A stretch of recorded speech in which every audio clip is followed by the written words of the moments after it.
Lancaster County Planning Commission of March 1st, 2017. The printed agenda is available outside the hearing room, and a copy of the full agenda, including staff reports, is available at the front of the chambers with the clerk. The Open Meetings Act is posted just inside the doors at the back of the room. If you parked in the parking garage across the street to the north, the gate is open and no parking coupons are necessary.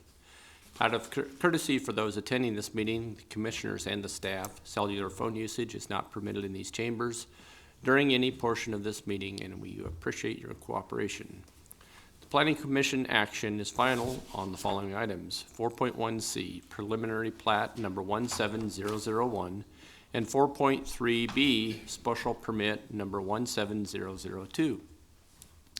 Any aggrieved person may appeal final action of the Planning Commission to the City Council by filing a notice of appeal with the clerk within 14 days following the action of the Planning Commission. Planning Commission action on all other items is a recommendation to the City Council. The first item of the agenda is the approval of the minutes of the regular meeting held February 15th, 2017. May I have a motion? So moved. Finnegan. Second, Beckius. Thank you, Jerry. Please call the vote. Beckius, Yes. Core, Yes. Edgerton, Yes. Finnegan, Yes. Harris, Abstain. Washington, Weber, Yes. Shear, Yes. Hove. Yes. Motion carried 8-0 with 1 abstention. The next item of business is the consent agenda. Items on the consent agenda will be called at the same time and will not be scheduled for a separate public hearing unless there is a request from someone wishing to speak or at the request of a commission member. I'll ask Jerry to read all the consent agenda items into the record. Once those items are read, she will ask if there is anyone wishing to speak. If you wish to speak on an item on the consent agenda, we would ask that you stand and state that item. That item will then be removed from the consent agenda and scheduled as a separate public hearing under Section 3 of today's agenda. All items remaining on the consent agenda will be voted upon in total with a motion for approval. Jerry, will you please call the items on the consent agenda? Yes. Okay, first item is item 1.1 is comprehensive plan conformance number 17002 to review as to conformance with the 2040 Lincoln Lancaster County Comprehensive Plan, a request to declare a small portion of property at Bryan Medical Center West site as surplus. The property is generally located at 2201 South 17th Street. Next item is item 1.2, comprehensive plan conformance number 17003 to review as to conformance with the 2040 Lincoln Lancaster County Comprehensive Plan, a proposed amendment to the West O Street redevelopment plan to create the Nature's Variety redevelopment project area located at 3203 West View Avenue, 235, 301, 311, 321, and 333 Southwest 32nd Street.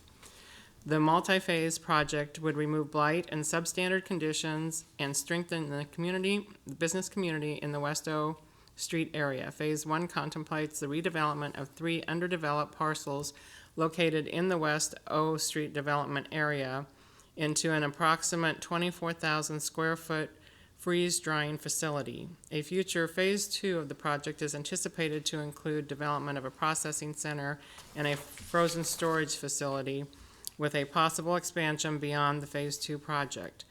The property is generally located at Southwest 32nd Street and West O Street.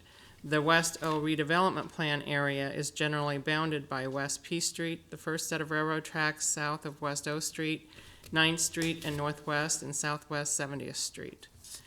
And the staff recommendation on the previous comprehensive plan 17003 is for approval of the staff report as revised to reflect the typographical correction. So that correction has been reflected in the staff report. And the final item under consent is use permit number 126F to reduce the parking requirement to 1 stall per 350 square feet on Lot 2 on property generally located at Wilderness Woods Place and Executive Woods Drive. Are there any ex parte communications to be disclosed on these consent agenda items? I see none. Is there anyone here wishing to speak on any of these consent agenda items? If so, please stand and state that item. It doesn't read the same as yours, but it's ZZ's 17003 and 17002. That is 6000 South 84th Street. And it says it was today. Hearing was today. 17003? Three. I think that's 4.3A, the change of zone for later in the agenda. Is that? Okay. Yeah. Oh, okay. Sorry. That's okay. Yeah, Thank you. you're welcome. Anyone else wishing to speak on any of these items? I'd entertain a motion. Move approval. Harris. Thank you. Weber. Jerry, please call the vote. Okay, Beckius, Yes. Core, Yes. Edgerton, Yes. Finnegan, Yes. Harris, Yes. Washington, Yes. Weber, Yes. Shear, Yes. Hove. Yes. Motion carried 9-0. There are no requests for deferral, so we'll now proceed to public hearings. The staff will make a brief presentation. The applicant will then be requested to present his or her testimony, followed by those who wish to testify in support, followed by those who wish to testify in opposition. The staff will then be given an opportunity to respond to the testimony, and then the applicant shall have an opportunity for rebuttal. Each person testifying should state their name and address and shall have 5 minutes to speak, unless additional time is requested and granted. The timer will go off after 4 minutes, then you'll have 1 minute to wrap up your testimony. The Planning Commission will vote immediately at the close of the public hearing unless the commission votes to defer action or continue the public hearing. Jerry, please call the first public hearing item. Okay, there's 3 associated items. First item is annexation number 17002 to annex approximately 61.91 acres. The associated change of zone number 17002 to change from agricultural district to R3 residential district. And the final item is preliminary plat number 17001, White Horse, on approximately 61.91 acres more or less, consisting of 154 single-family lots with waivers to sanitary sewer, access separation on arterial streets, block length, the pedestrian way, and lot lines, all generally located at South 90th Street and A Street. Staff recommendation for the annexation is conditional approval, as well as for the change of zone and the preliminary plat. I will note that the preliminary plat is final action by the Planning Commission with a 14-day appeal period to the city clerk. Are there any ex parte communications to be disclosed on these applications? I see none. George? Good afternoon, George Wesselhoff, Planning Department. So where we're located here, this is A Street, 84th Street. The subject parcel is 61 acres located here, Indian Hills subdivision to the west, the Mopac Trail property on the north side. The request is, as Jerry stated, for annexation, change of zone from R1 to R3, and also preliminary plat approval, 3 different requests. I would point out the city is also requesting for the trail property that is adjoining the Herbert Hills, Indian Hills subdivision, that also have a change of zone associated with it from AG to R1. The area to be annexed is located within the Tier 1 Priority B of the Comprehensive Plan.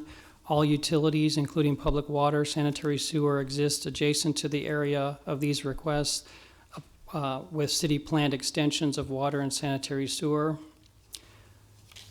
Annexation and rezoning of the area of these requests would be consistent with the annexation policy of the Comprehensive Plan. The site is designated for future urban density residential land uses on the future land use map. And so these requests comply with the requirements of the zoning ordinance and the comprehensive plan. There is a condition as far as the annexation that the applicant signs a conditional annexation and zoning agreement.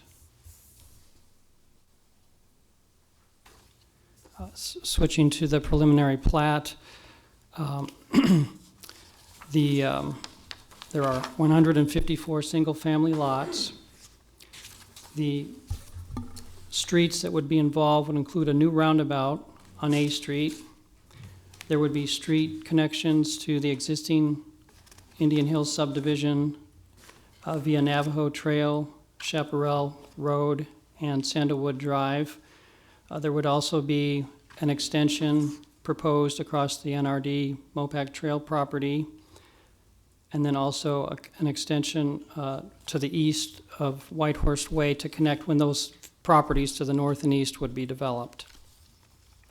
The city is planning a sanitary sewer extension from the north. It would be a 15-inch sanitary sewer trunk line, subject to Lincoln Public School approval, the school district approval. Also, water line extension, a 16-inch water line is planned along A Street that would extend to 94th Street as well. The developer is requesting waivers, 5 waivers associated with the plat application. The first is to allow block lengths to exceed 1,320 feet for blocks 4, 7, 8, and 9. Blocks 4 and 7 are the blocks that are adjoining Herbert Hills, Herbert Brothers Indian Hills subdivision, while blocks 8 and 9 are those blocks adjoining the NRD Trail. There's also a waiver request to remove the pedestrian way requirement for block 6, which would just slightly exceed the 1,000-foot limitation. There's also a waiver request from the requirement that lot lines be radial and perpendicular to the street right-of-way. And then 2 design standard waivers, including a waiver from the sanitary sewer directional flowage requirement, and then also the separation as far as arterial streets being closer than 1/4 mile apart. I would note that there are 12 lots that would be in the southeast area of the development that would not be serviced by sanitary sewer until property to the east is developed and sanitary sewer becomes available. One of the issues that came up, or questions, at the neighborhood meeting in January was as far as the sidewalk connections to the existing subdivision to the west. And the developer will be required to extend sidewalks in Navajo Trail and Chaparral Road from Smoky Hill Road, as well as provide the sidewalk along Sandalwood Drive. So that's developer's responsibility, not the responsibility of those existing property owners. There are a number of conditions that are associated with this plat. The proposed preliminary plat is thus with conditions in conformance with the zoning ordinance and subdivision regulations. I can answer any questions you may have. Questions for George? I guess there is any. Thanks. Applicant?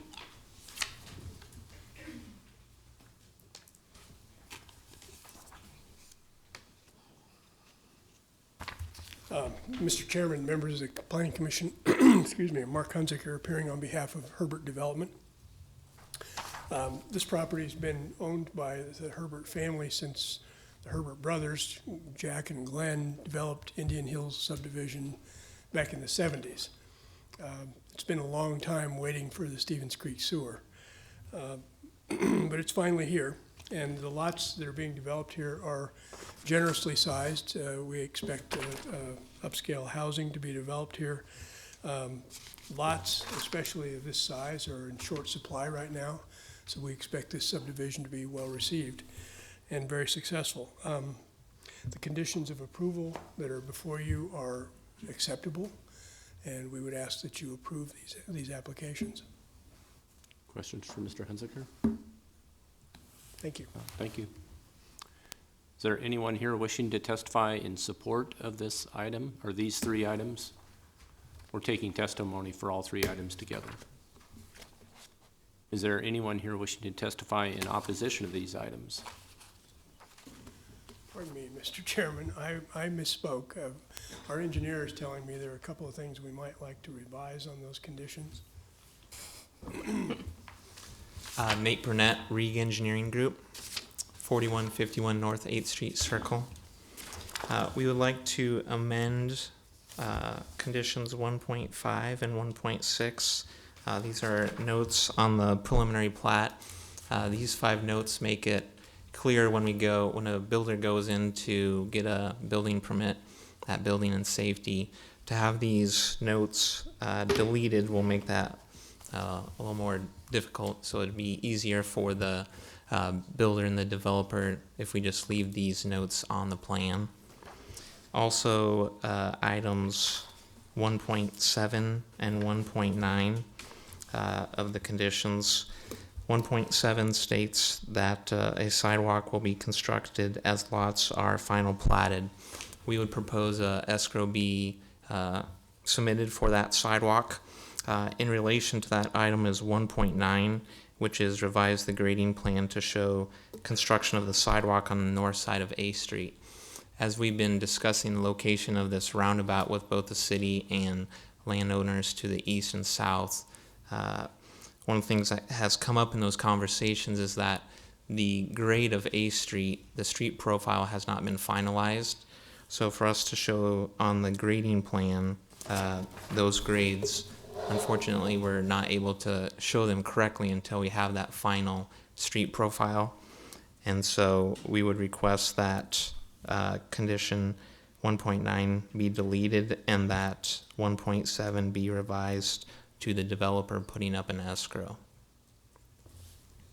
Have you visited with the planning department We about met, this? yes, we met just prior to, Okay, we'll bring them up and ask Sure. them if they're Yep. in agreement to this. Could you repeat the first thing you said about the notes? And can I find that anywhere in the staff report? on the, yeah, Yeah. the notes are on page 62. Here's the notes.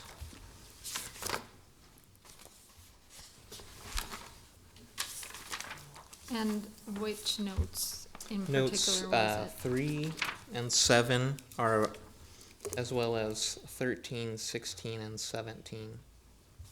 Okay.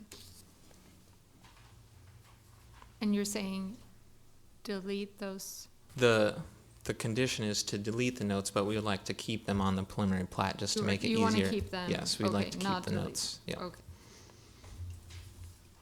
And tell me why again? I'm sorry. To make it easier for building and safety when a builder comes in for a building permit, that it's just clear when they go to the preliminary plat. Okay. Sorry, I was rifling through my papers, so just want to make sure. Yep. I Any got other it. questions? I do have one question. It has to do with the 12 lots in the southeast corner. Sure. How will they be serviced?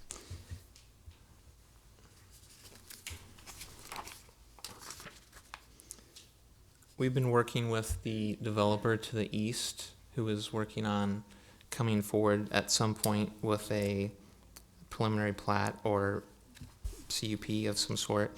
And so what we have worked out with that developer is to sewer those to the east onto their development. And potentially there could be a potential for a lift station on their property. And so for us to sewer them to the east, that lift station on their property would then be lifted over to our last manhole and then gravity fed to the north. So you won't be developing them until after you've got, Correct. They can't be final platted. They can't be built on until those 12 lots are able to be sewered. Anything else? Thank you. Again, is there anyone here wishing to testify in support of these items? Is there anyone here wishing to testify in opposition to these items? George, would you come up and tell us about these amendments? Sure. The specific amendments pertaining to setbacks and utility easements, those are not standard for preliminary plat. You know, you would not have, just speaking of the setbacks and the building envelopes, those would not be contained on a preliminary plat, so we're asking for those to be struck. The note that pertains to the utility easements, I mean, that would be probably an issue with utility companies having to get permission. You know, so that would be one that we would not recommend be deleted. And then as far as Which number is that? I'm sorry. 13. Yes, 13, the blanket utility easement notation.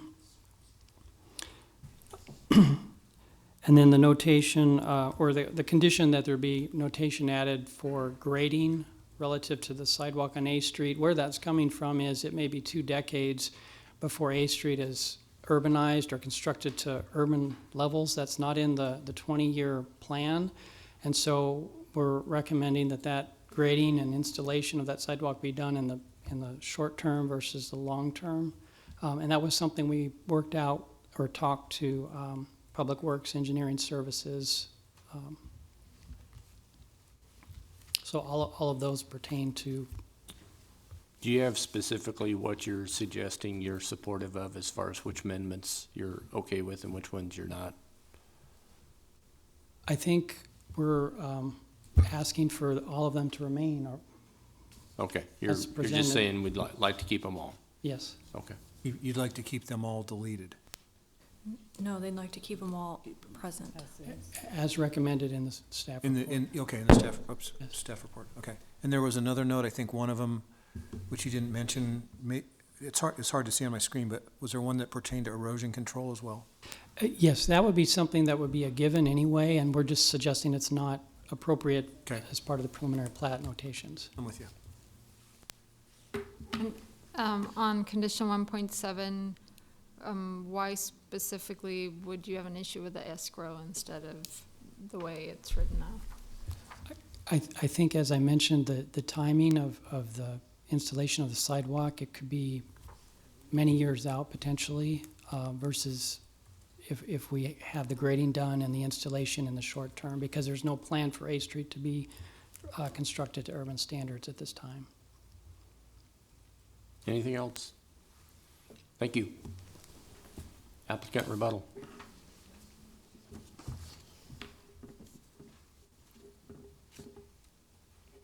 You're up.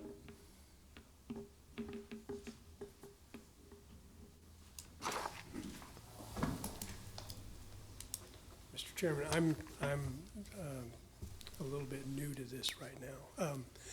My understanding is that we have an issue with the grades on A Street, and the city is about to do a grading study on A Street, which will make it a little easier to determine where those sidewalks need to go.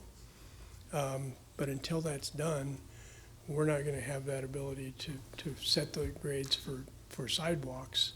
And what we're suggesting is that we escrow funds to pay for those sidewalks, and when that grading is done, we will build, there will be money available to build them.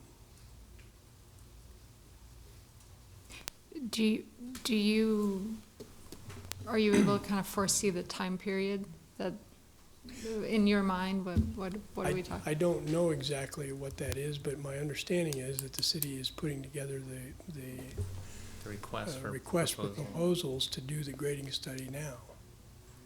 I could be wrong about that, but, How, Yeah, no. do you have a phasing plan for the development, like, what part you're gonna start building first? Sure, yep. go ahead.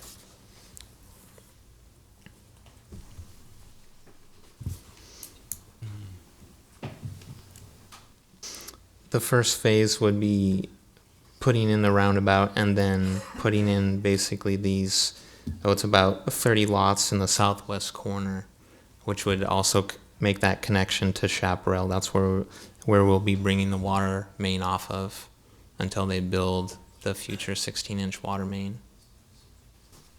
When do you plan to start construction? We would like to start grading later this spring, with then utilities being built hopefully in the summer or fall. As George mentioned, a sanitary sewer is being worked out right now with LPS. The City Lincoln Wastewater Department is meeting with them next week to discuss this alignment, and so hopefully we'll have that approval next week, and then we can finish that plan, get that out to bid so that utilities could be in late summer, early fall.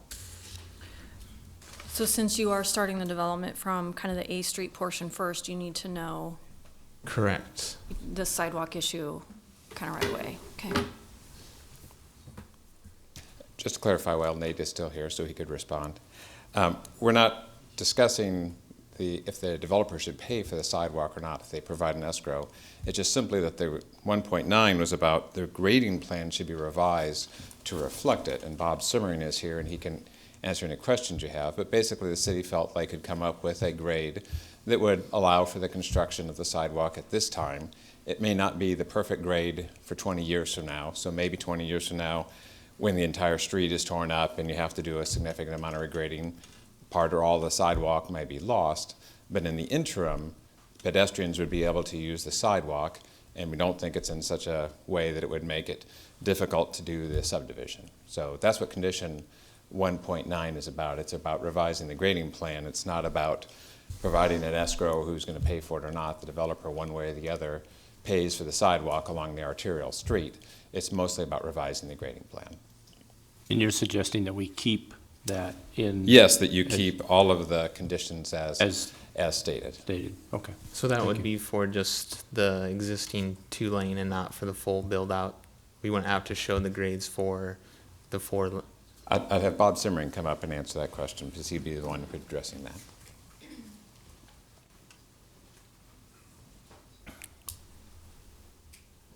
Bob Simmering, Public Works. Yes, we're just asking for a platform for that sidewalk. We're not asking them to match future grades of A Street. Our concern, and I think with planning as well, is that with the long-term future of A Street, the pedestrian demand is going to be there, and we want that to be a safe passage. Okay.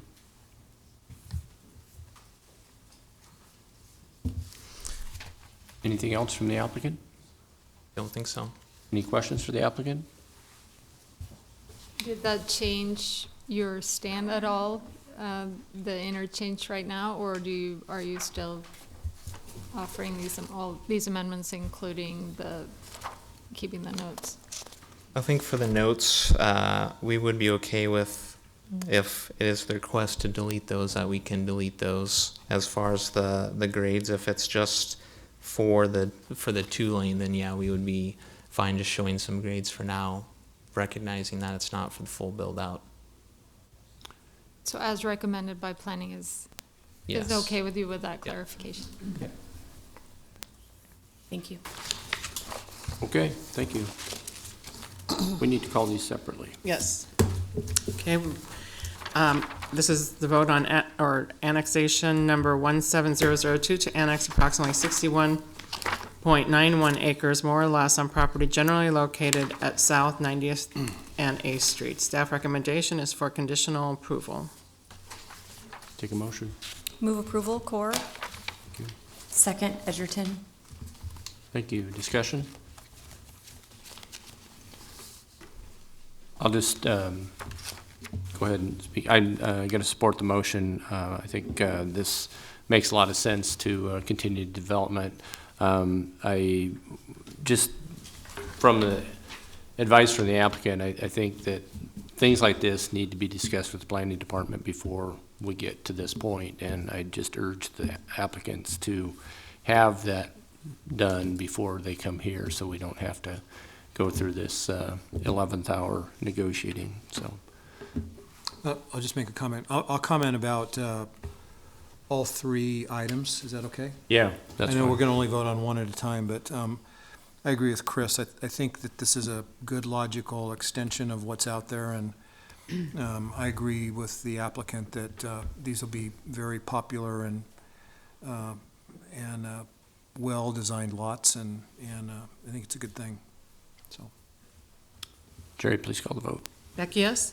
Abstain. Core? Yes. Edgerton? Yes. Finnegan? Yes. Harris? Yes. Washington? Yes. Weber? Yes. Shear? yes.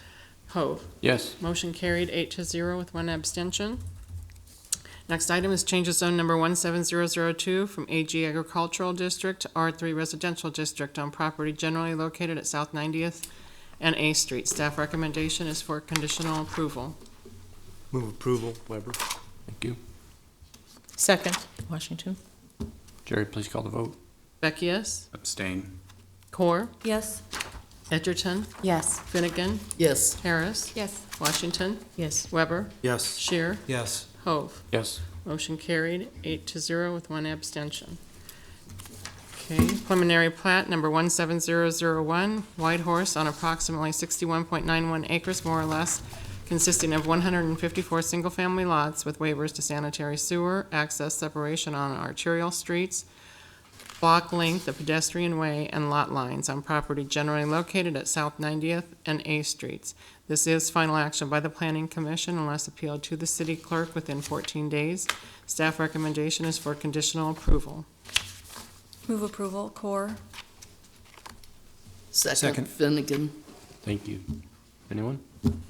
Jerry, please call the vote. Beckius, Abstain. Core, Yes. Edgerton, Yes. Finnegan, Yes. Harris, Yes. Washington, Yes. Weber, Yes. Shear. Yes. Hove. Yes. Motion carried, 8-0 with one abstention. Okay, next item is item 4.2, change of zone number 16042 from R2 Residential District to B3 Commercial District for a neighborhood cafe on property generally located at 3255 A Street. Staff recommendation is conditional approval. Are there any ex parte communications to be disclosed on this application? I see none. George? Thank you. So where we're at, we're on A Street, just east of Normal Boulevard. The location is a former dental office that was constructed in 1964. The applicant is requesting a change of zone from R2 residential, which there's adjacent R2 along the west, to B3 commercial, which is, there's adjacent B3 to the east. The applicant is proposing to reuse the existing dental building as restaurant and parking for the restaurant. This proposal would fall under the restaurant use in the Lincoln Municipal Code. The applicant is not proposing a new building or exterior additions to the building. One of the things that we discussed with the applicant early on was the wide range of commercial uses that are allowed under a B3 zoning. The comprehensive plan specifically mentions certain uses which under B3 zoning might not be as compatible with adjacent residential areas, including certain motor vehicle type uses. There was a neighborhood meeting that was held on January 10th with the Woods Park Neighborhood Association. The neighborhood association voted in support of the proposal, and they did not express concern about the possibility of long-term reuse of the property by other commercial businesses. I would mention that the applicant has indicated that the sale of alcohol is not proposed for their business, and in the event that future sale of alcohol would be proposed, this would necessitate a special permit. It's uncertain if the site could meet the alcohol spacing requirements, so there would have to be a survey done for that. In the report, there were some prior change of zone applications in the vicinity on A Street that were mentioned. One of them was for the credit union to the northeast of the site, and that was a change of zone also from R2 to B3. There were conditions placed as part of a zoning agreement as part of that approval, and so for this proposal, staff is recommending the same. The applicant and the owner of the property are agreeable to the conditions, and specifically the conditions would include prohibiting the following uses on the property to be rezoned: motorized vehicle fuel sales facilities, motorized vehicle repair and service, motorized vehicle sales, wash facilities, and restaurant with drive-through facilities. There are also some site-specific conditions.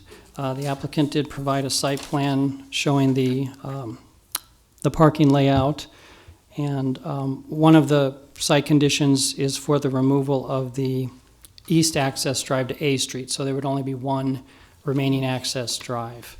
And so with these conditions, the proposal would be in conformance with the comprehensive plan. Questions for George? Maya? I have a few. The picture that was just up of the site plan, could you please Sure. put that back on? Where, do you know where trash would be in this picture? I do not recall a dumpster location. The applicant may have to speak to that. Do you, it doesn't look like there are any conditions, about the location of, was there a reason why I didn't include that? I know we've had that in some other, applications that have been really close to, residential. I believe there's a standard screen for dumpsters. It wasn't, that issue did not come up specifically during the review for this proposal. So in your mind, would there be a better location, one location better than the other in terms of noise and not disturbing the neighbors? Would it be worthwhile adding a condition that addresses that?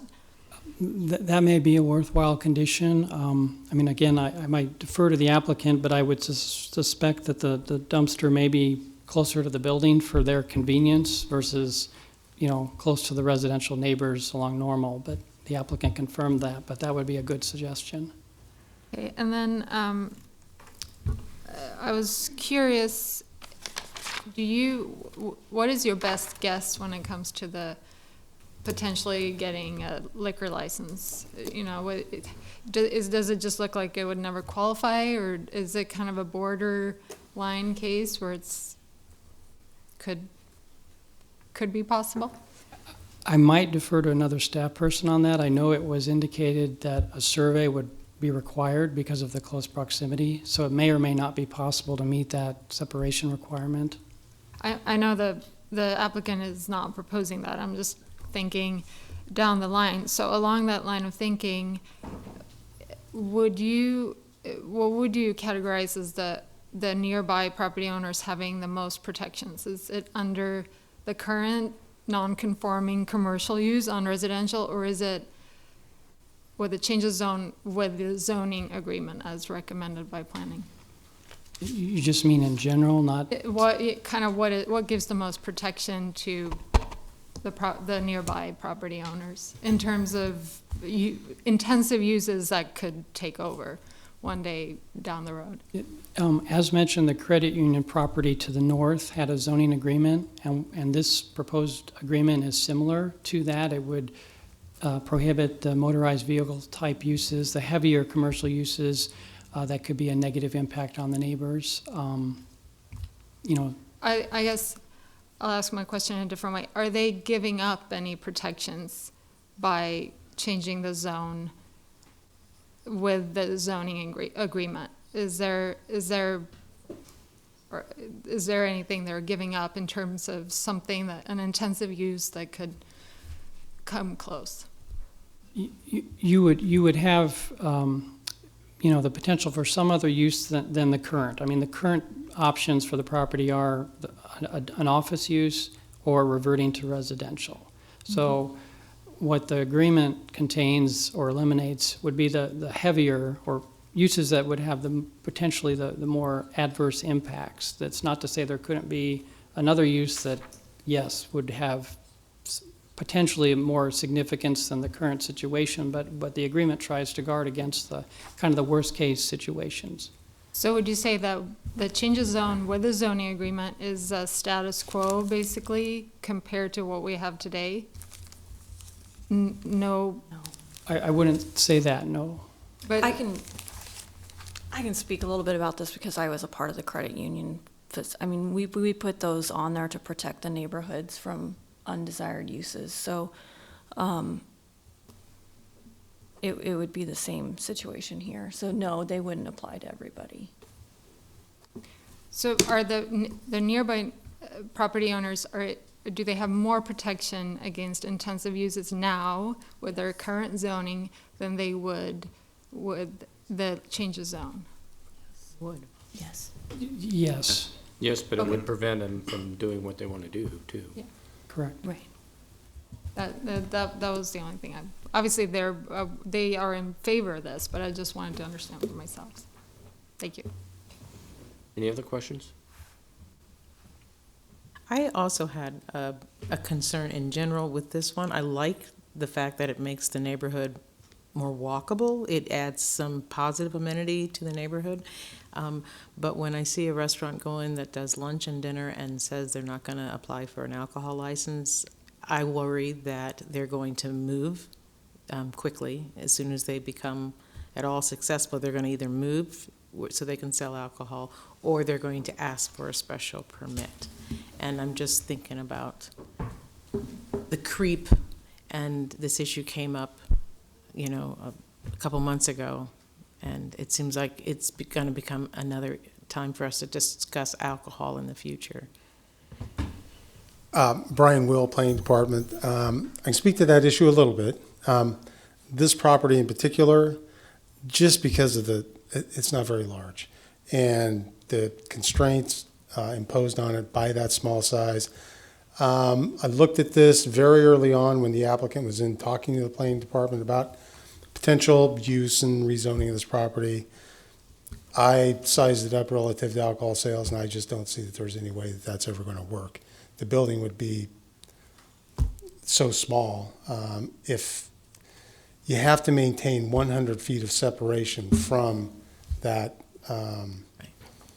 from this property line here, and there's just virtually no way to do it and put a building on that property that's large enough to make it usable. So Okay. I, with pretty high confidence level, can tell you, or would say that I just don't see any way that alcohol would ever work here. Anything else? Thanks. Thank you. Applicant?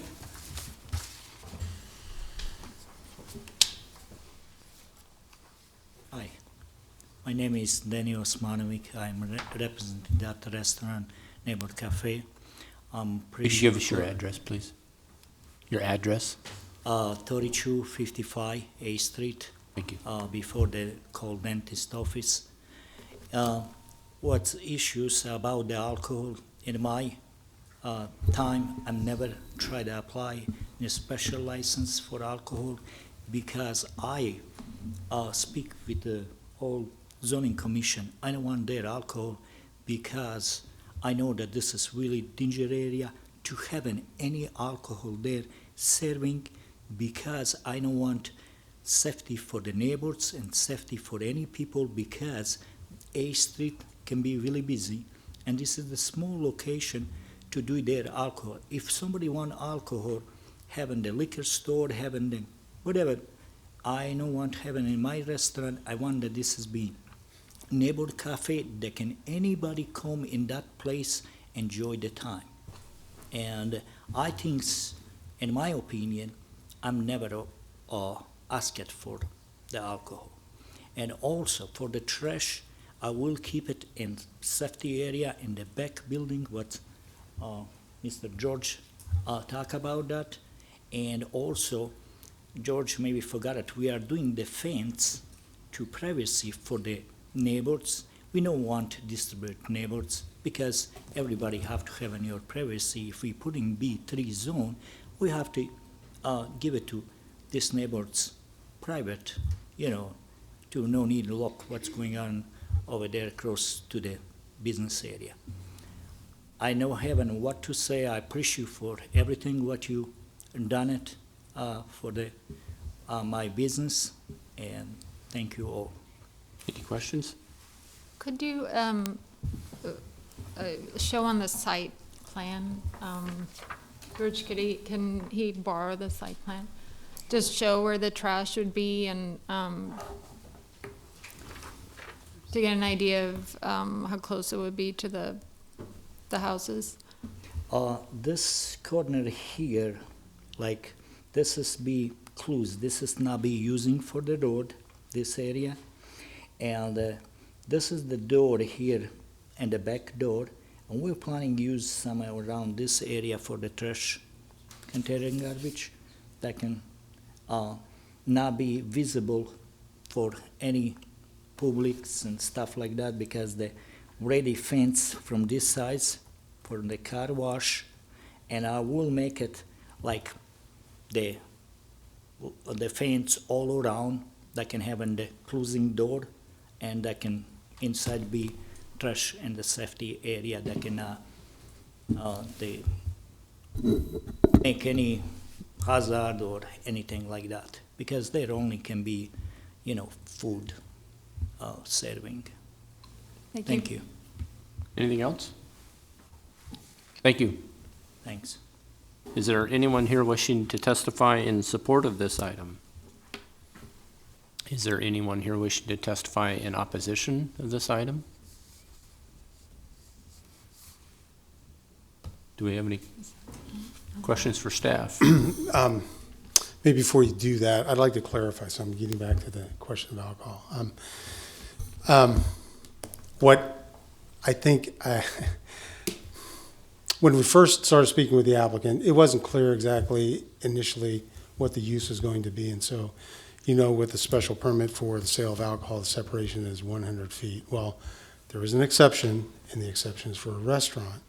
That separation is reduced from 100 feet down to 25 feet, okay? So that's an exception that exists in the ordinance today, and restaurants were considered to be a use different than typical on-sale establishments, and so there is a specific exception there. This one may or may not meet that. This one is probably pretty close at the time. We didn't have a survey of the property, couldn't determine exactly, but the applicant said, don't bother with that issue, I'm not interested, okay? So I would say the separation between this building and the property line, residential, is close, but minor modifications or some modifications to the existing building probably could get that 25-foot separation for sale of alcohol associated with a restaurant, okay? So I just wanted to make that clarification. And Brian, could you remind us all about the distinction between restaurant and bar and the percentage of food served or however that's defined? Yeah, there is important. right, the ordinance, yes, specifically separated out, made a distinction for restaurants. That is, the majority of the income, the revenue is generated by food sales. That is, alcohol is a smaller percentage of the overall income. So several characteristics were applied to it. You have to meet in order to be considered a restaurant. So clearly, there's a distinction between a restaurant versus a bar, even a sports bar, where the majority of their revenue, or a fair portion of it anyway, is typically generated by alcohol. That does not qualify. So meeting the definition of a restaurant clearly separates you and distinguishes you as a place where you go to eat first with then alcohol, the drink or beer as part of a meal. And this might be for you, George, but the staff report said that the adjacent property owners were not on the petition. Have they reached out, been talked to, spoken up in support, opposition? I think what we were indicating in the staff report was that the petition submitted by the applicant, for the most part, included businesses and other property owners, not, the immediate residential property owners. Have not received any communications against the proposal, so. They've been notified, obviously. Yes, and the sign has been up for some time. The applicant has also been working out permitting through Building and Safety Department, so the application has been deferred, if you will, while he's been working that out. So the sign's been on the property for some time. Anything else for George? Thanks. Thank you.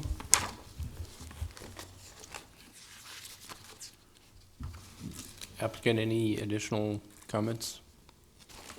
Doesn't appear. Couldn't see you, sorry. No, Mayor, thank you All for right. all. Thank you. I'd entertain a motion.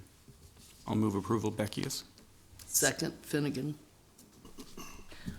Any discussion? Yeah, I forgot to say that I had a conversation with Danny before, so I needed to disclose that. Okay. Sorry. All right. Maya? Go first. I'm excited about the potential reuse of this building, especially the 33rd and A neighborhood. I think that's been a hotbed in the last few years of new businesses relocating to that neighborhood and reusing some of those buildings. I will vote in support of this change, and I'm looking forward to hopefully seeing this business up and running. Anyone else? I would just say to Mr. Osmanovich, I hope I'm saying that right, that our questions are not, I hope you don't take them as a criticism of your establishment, because it's obvious that you're a desired establishment in the neighborhood, and the questions we ask are just, if you are no longer there, the use will still, the zone remains, and we're just trying to think ahead about what could replace you and if that would be appropriate. And I think this is such a kind of tricky sliver of land that it's not really appropriate for it to be developed as residential. It seems reasonable to be flexible here. And so it would be a slam dunk for me if the adjacent property owners were here and raising their hand and saying this would be wonderful. I hope that the fact that they're not here means exactly that. So I will support it. I just wanted to explain why I asked those questions. Anyone else? I'm very familiar with this area, and as I mentioned before, I was part of when the credit union went in across the street, and this doesn't concern me too much because they already have the B3 neighbors next door, and I'm pretty sure, I haven't done my due diligence, but I'm pretty sure that those houses, the residential that face Normal, are pretty much all rentals. And so that might be some of why we haven't heard from them. I don't have a problem with this application, and I think it'll be a great addition to the neighborhood. And I just want to add one other thing before I forget. We do have another neighborhood cafe that only operates in the morning and the noon with no alcohol permit, and they've been there for many years and they're great. So I'm hoping this will be the same situation. Anyone else? I'm sorry, I just want to clarify, the motion is to approve subject to the zoning agreement? Yes. Is that correct? Yes. Yes. Thank you. Anyone else? I'm going to support the motion, echo what fellow commissioners have said, and excited about seeing it grow and flourish. So good luck. Jerry, please call the vote. Beckius? Yes. Core? Yes. Edgerton? Yes. Finnegan? Yes. Harris? Yes. Washington? Yes. Weber? Yes. Shear? Yes. Hove? Yes. Motion carried, 9-0. Okay, I will note that Commissioner Shear has declared a conflict of interest on the following two items, which are associated. 3A, change of zone number 17003 from AGR Agricultural Residential District to R3 Residential District, and AGR Agricultural Residential District to RT Residential Transition District on property generally located at 6,000 South 84th Street. Staff recommendation is for conditional approval, and the associated special permit 17002 to allow for a 52-unit community unit plan with waivers for minimum lot width and minimum lot area on property generally located at 6,000 South 84th Street at the southeast corner of South 84th Street and Foxtail Drive. Staff recommendation is for conditional approval, and the special permit is final action on the special permit unless appealed to the city clerk within 14 days. Are there any ex parte communications to be disclosed on these applications? I see none. Brian. Good afternoon again. Brian Will, Planning Department. On the exhibit, on the overhead, the subject property is outlined with the dashed line, and we're located here at South 84th Street and Foxtail Drive. This is just a bit south of 84th and Old Cheney Road. The Vintage Heights Commercial Center is here in the Vintage Heights neighborhood. Residential development is to the east. The property we're talking about here is about 20 acres, 21 acres in in size. It's the new community, owned by the New Community Covenant Church. And this is the church here located on approximately the western half of it. So what's before you today is a request to rezone the property and then also approve a site plan for a special permit for community unit plan over approximately the east 8 acres. So the change of zone, I'll walk through that just real quickly here. The property currently is zoned AGR. The recommendation is that all but this little portion right up here in the corner be rezoned to R3. The entire property doesn't need to be zoned R3 in order for the community plan to happen here, but there's no reason to leave the church in its property zoned AGR. So recommending that it all go to R3. And then there's this little piece up in the northeast corner that is proposed to go to RT zoning.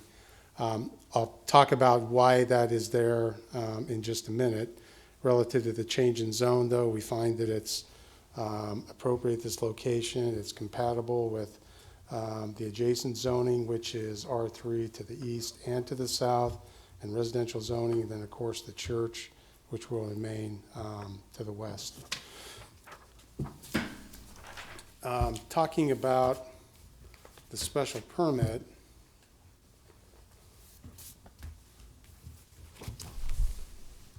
there's a couple, actually 3, so I guess that'd be a few. There are some site constraints that relate to this property that in part drove the design and the recommendations that are before you today. And so this exhibit here shows the area of the community unit plan, was just a little over 8 acres. And those constraints that I'm referring to relate to access, a drainage through the property, and then also a pipeline planning area due to pipelines and underground pipelines in the area, which extends across the north portion of the site. And so getting back to that the point that I raised earlier about the zoning, it's this line here on the site plan in your packet that relates to the pipeline planning area. So within that area, uses that are residential in nature or assisted living, those sorts of facilities where there are folks sleeping there or vulnerable populations like daycare facilities, those are recommended not to be placed there. And so it's for that reason, this portion of the CUP is shown as detention, open space. It's not going to be developed with dwellings anyway. The portion across the street, though, would be developable. That's why we're recommending that that go to RT. RT zoning would be transition between residential here to the east and anything to the west. So we find it's an appropriate use of the property at that location. The other constraint that I'd mentioned was access. The way the development's occurred at this location is that there is no opportunity for making another street connection either to the east or to the south. Those are all platted lots and most all of them have been built on. So we'll have a single access point off of Foxtail Drive. The other issue was a drainage that flows through this area from north to south.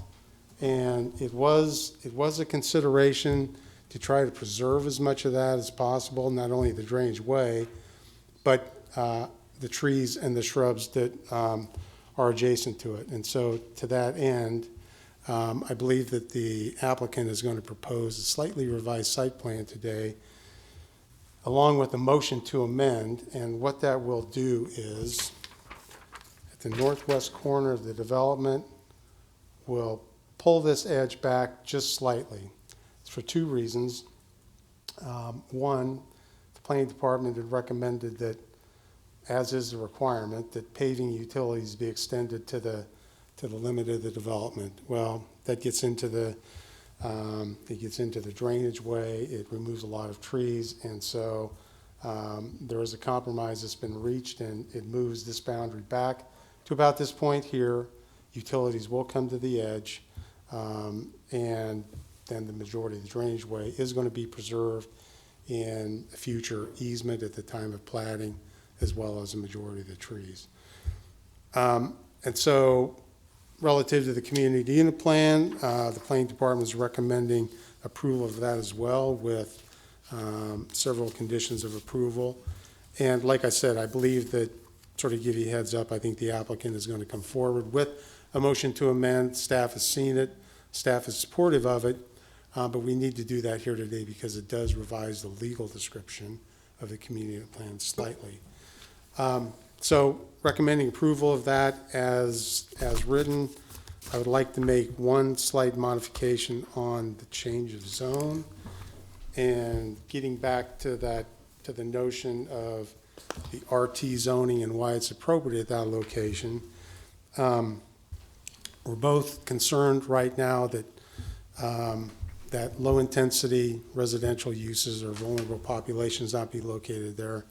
We're also concerned that down the road, if it should be that it's difficult to get perhaps a small office building or something to go to locate there, we want to make sure that there's not a good case to come back and try to perhaps do residential development there. So we're suggesting that a zoning agreement accompany this change of zone as well. Now, I did list it as a discussion point in paragraph 8, but what I meant to do was actually have that separated out as a condition of approval, that being the applicant will be party to a zoning agreement prior to this being approved by city council. So I'd like to make that as my motion to amend, that there's a condition of approval for the change of zone. So you're saying condition to the change of zone To the change of application, zone. condition of approval, Correct. zoning agreement Correct. entered into by applicant. Correct, Okay. yes. So with that, I'd be then happy to answer any questions that you might have. Questions for Brian? I have one. I know we've had proposals like this in front of us before that are near this pipeline access stuff. How dangerous is it to have just one access out that you have to cross the pipeline area? If something were to happen there, how would these people get out? That's a good question. I mean, I see that there's that outlot there kind of in the opposite corner, but Yeah, I guess what I would suggest is there is really very little, if any, alternative to that.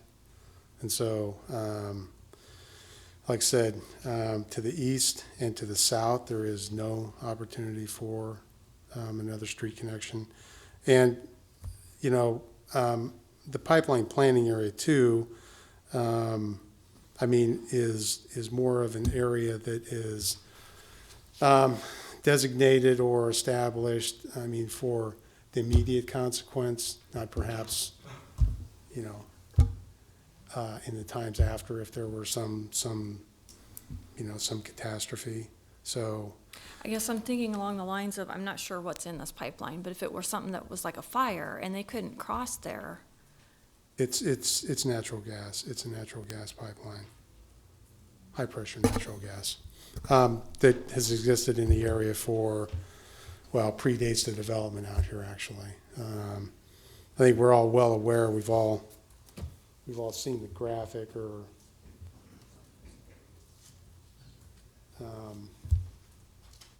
the larger area where it extends then back to the east through the Vintage Heights development.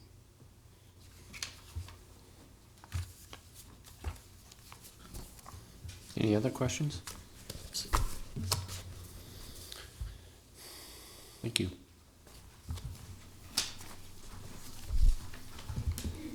Applicant?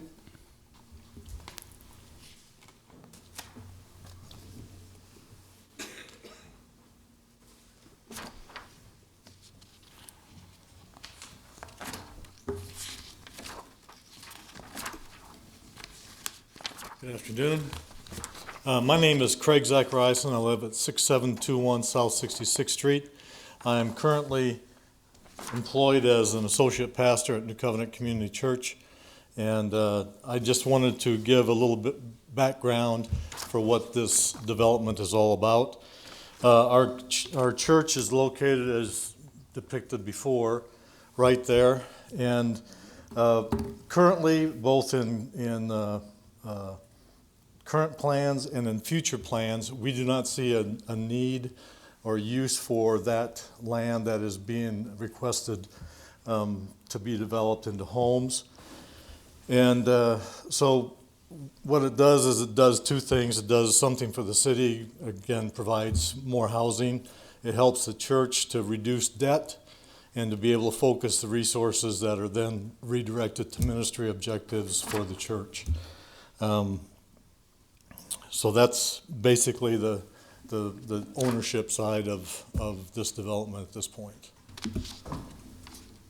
Good afternoon. My name is Tim McGurgan with Clark Anderson Partners, representing the church and the developer. We do have a motion to amend, as Brian had stated.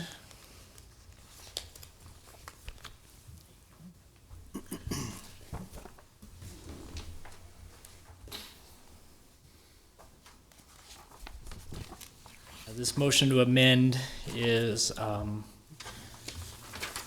of coincides with the new legal description for the property, that we were pulling back the existing street further away from the channel to preserve as much as that natural channel as possible, and to also amend how this trail connected into our cul-de-sac, a little knuckle there at our curb right there. Again, we worked really hard with the city staff for the last 2 weeks to resolve their comments as much as possible, preserve this natural corridor. It's an amenity to the community and to our development as well, with the exception of the future roadway crossing to the west side of the creek is where the only time we'll have to get into that corridor. I'd be happy to answer any questions you may have at this time. Were they also talking about amending the change of zone as well then? Correct. So when we were going through, we had missed the pipeline easement for the RT. That line was first was graphically shown correctly. So it just is right here is where it just the RT is slightly changed. And you're in agreement with we planning are department and. Oh yes, we are in agreement with the zoning agreement. I believe the church is going to retain this parcel. The developer is going to retain the residential housing, and the church has a couple offers already on the property for a office type use that would be fit perfectly in that neighborhood. Okay. Do you have any solutions for this pipeline? Well, let's go back here. The pipeline again is it's a recommendation. It's not a condition, and we're following the recommendation. The pipeline right now comes through the existing neighborhood that's built right up to it. It's not following that. I believe if there is an incident with the pipeline, we have I don't know if it would discourage people from leaving vehicular wise. We do have a pedestrian connection that they could evacuate their houses that way. If there is a fire, I don't know if most people would be leaving the neighborhood that would need a vehicle access point. But if we did have some catastrophic incident, I think it would be at the plant, at the station itself right here, that would probably shut down 84th Street more so than any of our roads. That would be the local, then we could just go back into the neighborhood. So with this change, this amendment, does this decrease the number of dwelling units you're going to have on there? It does. It decreases it by 1 from what was submitted beforehand. Is there any chance, and I assume we're going to have some input here from Public Works, but instead of having that be a pedestrian way in that, let's see, that would be southeast corner, could that be a road? I mean, I know that would be kind of awkward. Unfortunately, the parcel here is a detention cell for this development, and then this other piece here is too skinny for a roadway. The access point, if it were to be a roadway, wouldn't meet the design standards because it would be too close to this existing intersection at this point. So you couldn't make it funky like Cotner is in so many places and have like a fifth. Unfortunately, Public Works is not supportive of funkiness anymore. Any other questions? Thank you. Thank you. Tim, do you happen to have another copy of that motion to amend? If Brian is willing to give up Oh, his. you know what? I'll just use his. Okay. If that's okay. Thanks. Thank you. Thank you, Brian. Is there anyone here wishing to testify in support of these items?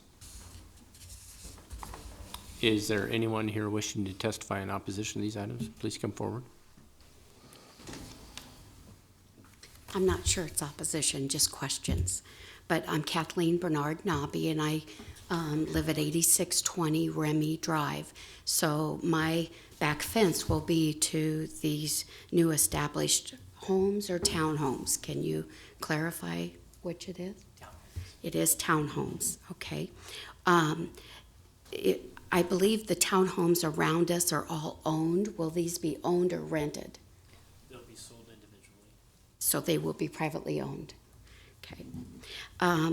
With the request to waiver the minimum lot width and lot size, what size square foot are you looking at?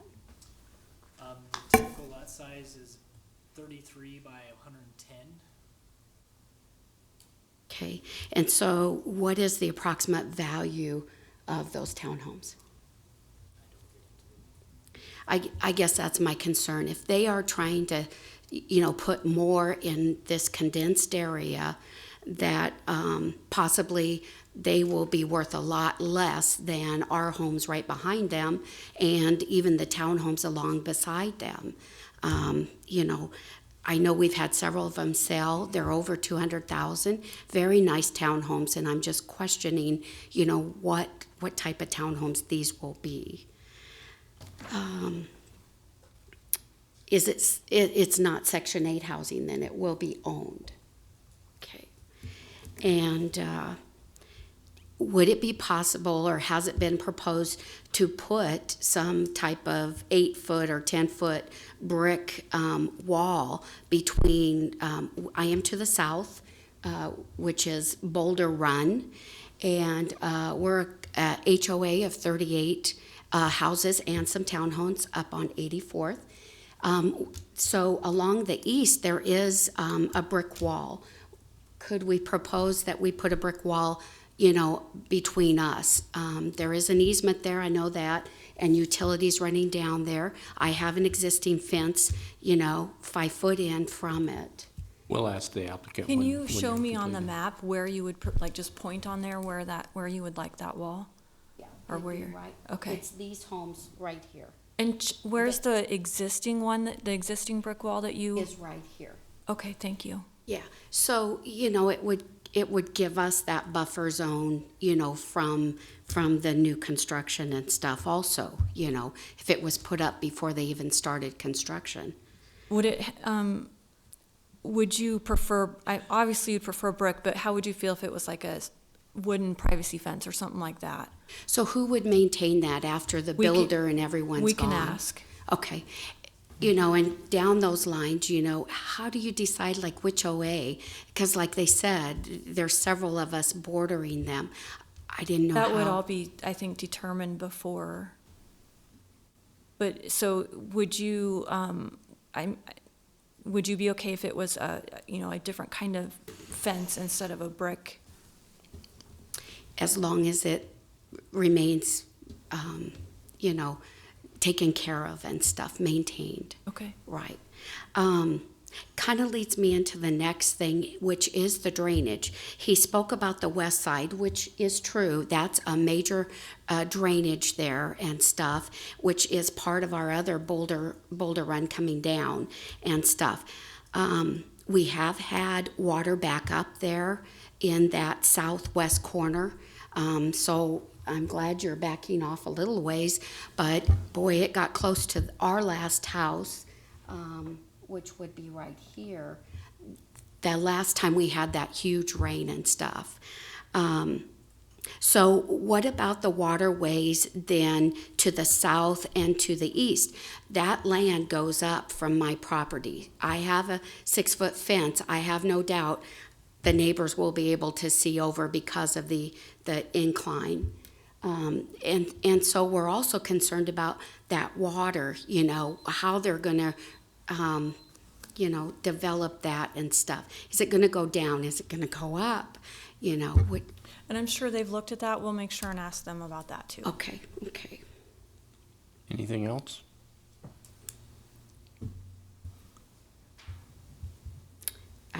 I think that's it. Okay. One quick question. Did you happen to have a chance to reach out to the applicant or developer when you received notification? I did try to call and no one ever picked We'll up. have you come up in just a few minutes. Thank you. Okay. No one picked up. Thank you. Yeah. Is there anyone else here wishing to testify in opposition to these items? Do we have questions for staff? Yes.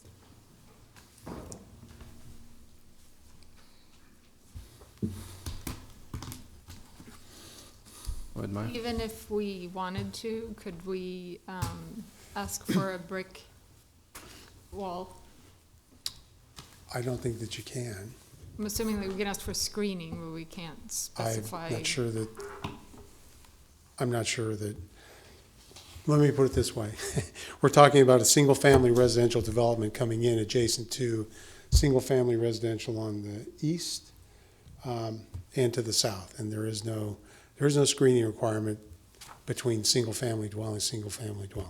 They're just, now, that doesn't prevent me, though, as a neighboring lot owner, if I'm somehow unsatisfied with going on next door, I'm free to put up a fence on my property, you know, consistent with whatever the zoning ordinance allows. But I don't think there's any cause to require anything of this developer on this property. I think that wall that we were talking about, is pointed out here on the east, there was no requirement for that. Why they chose to put that up was their doing as an aesthetic enhancement to the development, I assume, but it's not a requirement. You're saying there's no screening required, period, between these Single-family uses? dwellings and single-family dwellings, no. Townhome is single-family dwelling, Yes, that's what's being proposed here today. but it's a townhome. Okay. Technically, these aren't even townhomes. Townhomes are 3 or more structures attached to one another. These are 2-family. Each one's on it, they're not even duplexes, each one's on its own lot, so there are single-family dwellings. So that's according to definition of the zoning ordinance, and then would be by special permit. Is there any screening requirement between RT and R? RT is different. RT, yes, there would be up in the northeast corner, yes, that is a use permit. And at such time as that property is developed, then the applicant will have to come in prior to any building permits, come before the planning commission with a use permit for the development of that property. There are screening requirements in the design standards for that portion of it. Any other questions for Brian? Are you, I'm not sure that you'll know the answer to this, but do you know how these lot sizes in the new development compare to the lot sizes to the already? Well, I think they're larger than the lots to the east. They're smaller than the lots to the south. Somewhere right in the middle, it looks like. I have one question. In the conversation of wanting to protect the drainage way, which I support, it was not mentioned what the conceptual the roundabout is on the southwest corner. And it still shows up in Yes. the amended site plan. That would be a requirement that of any, let me find one that has it. I'm not finding one right. That would be a requirement that'd be consistent with the requirements of the subdivision ordinance. It would show, it's able to show some sort of connection with adjacent property, okay? the adjacent property being the church site. That is, there's no development being proposed there, but this at least shows that should something occur there, we've at least thought about that there could be a crossing at this location, perhaps cul-de-sac could be removed in a connection with the parking lot, or maybe the church is redeveloped. So we have thought about that, and that's why that is there. That's just looking down the road, that's just planning ahead. Okay. Yeah, I was just thinking about how you protect a drainage way if you build a road across it. Well, it's going to be expensive, Yes. but you'll have to do that. The good side is this is at the top of the drainage. It's getting very near the top of it, so it's not very big. So the bridge could be smaller. So. Any other questions for Brian? Our neighbor who testified expressed some concerns about the drainage that is occurring right in that area there. Can you talk a little bit about that? No, I can't, but maybe Public Works can. What I can tell you is that Watershed Management looked at this one very closely. It was really, well, twofold, but primarily their interest in preserving this drainage way. My guess is that the eventual grading and drainage plan for the site's probably going to improve it overall for the area, but they did want to retain that drainage for both this site and water quality downstream. So what I can tell you is the grading and drainage plan for this property has been scrutinized very closely by Watershed Management. So it's not going to make conditions any worse. Hopefully it improves them. Thank you. Any other questions?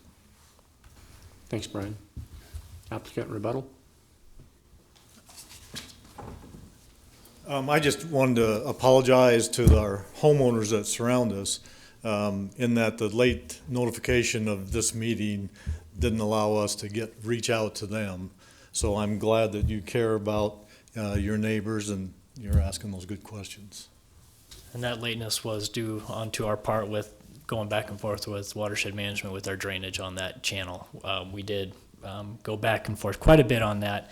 As far as the lot sizing, our lots are, like Brian said, right in the middle. We're smaller than the single family on the south. We're larger than the 3 and 4 plexes on the east. It's really a great mix per the comprehensive plan, where we have commercial on the north, single family on the south, apartments on the west and church, and then 3 and 4 plexes. It kind of is right in the mix where you have all these type of uses right there, offers many amenities. The fencing, we often leave fencing up to individual homeowners. You'll drive by and you'll see everyone wants a brick wall or wants a plastic fence or a wood board fence. We often leave that up to the individual homeowners for their preference when they come in landscaping. Brick walls are expensive. If the neighbor that spoke in testimony earlier wanted a brick wall, definitely we can have a brick wall on her property. Some neighbors like to have that connectivity with their neighbors, Miss Washington, and like to speak and cross over that fence or have no fence and have that neighbor camaraderie. So we like to leave that to the individual neighbors. Yes, and then like Brian said, we will hopefully alleviate any drainage concerns by our new drainage plan that we have worked out with Watershed Management. Tim, do you know how, what direction in which the building will begin? Like when's? Yes, the infrastructure all stems from Foxtail, so our sanitary sewer and water main connections and roadway will all be coming through this direction. And it's a small enough project that it'll all be done all in one All phase. at the same time. Got it. Thank you. Tim, who put up the first brick wall, do you know? Along this east side, it was these developers of the 3 and 4 plexes. Okay. And so it's a different developer Correct. who will be doing Correct. this one. Yep. Anything else for Tim? Thank you. Thank you. Need to call these separately? Yes. Okay. First item is 4.13A, change of zone number 17003 from AGR Agricultural District to R3 Residential District, and from AG Agricultural District to RT Residential Transition District on property generally located at 6,000 South 84th Street, the southeast corner of South 84th and Foxtail Drive. Staff recommendation is for conditional approval. Entertain a motion. Move approval, Core. Second, Beckius. Now, is that as amended? Oh, yes, please. And there is a motion to amend to provide for a zoning agreement. Tom, you're okay Yes, with that? correct. Okay. Discussion? Just talk about both of them together. I plan to support this. I think this fills in an area that makes a lot of sense. It's good for the church to let go of land that's not being used, and it makes sense for that area, given the fact that it's residential surrounding it. Anyone else? I also plan to support this this development and change of zone. I agree with you, Chris. I think it is a good use of the space there. Thank you for coming forward and expressing your concerns. I'm sorry, you can't. No. But I think that the land use is appropriate, and I think it is a good mix of another residential product here in this immediate area. I'd just suggest that if you want to comment, just go directly to the developer and talk to them after the meeting. Jerry, please call the vote. Beckius? Yes. Core? Yes. Edgerton? Yes. Finnegan? Yes. Harris? Yes. Washington? Yes. Weber? Yes. Hove? Yes. Motion carried 8-0.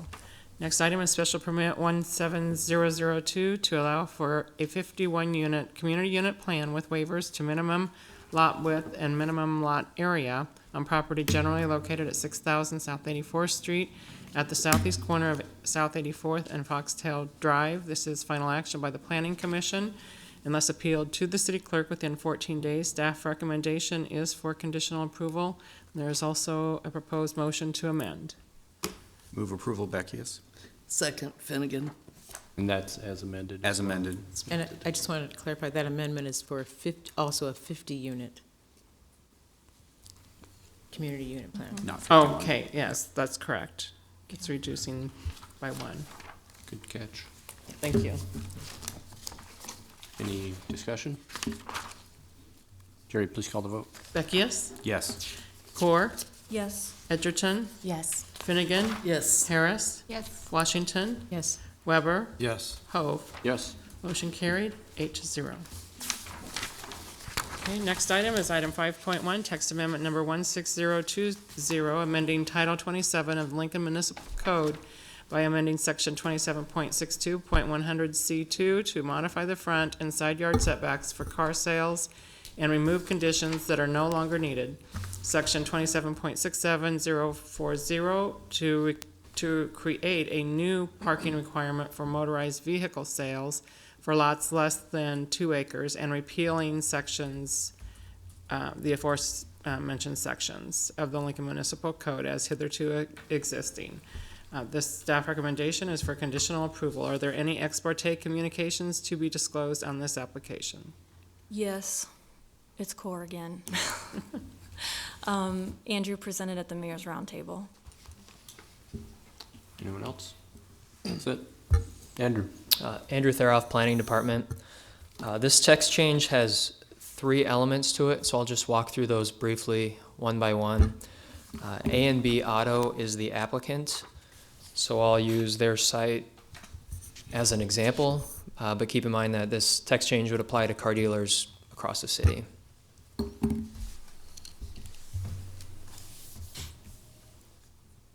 So A&B's site is at 33rd and Cornhusker. This is where Adams splits off Cornhusker, so it says Adams, but Cornhusker is right there.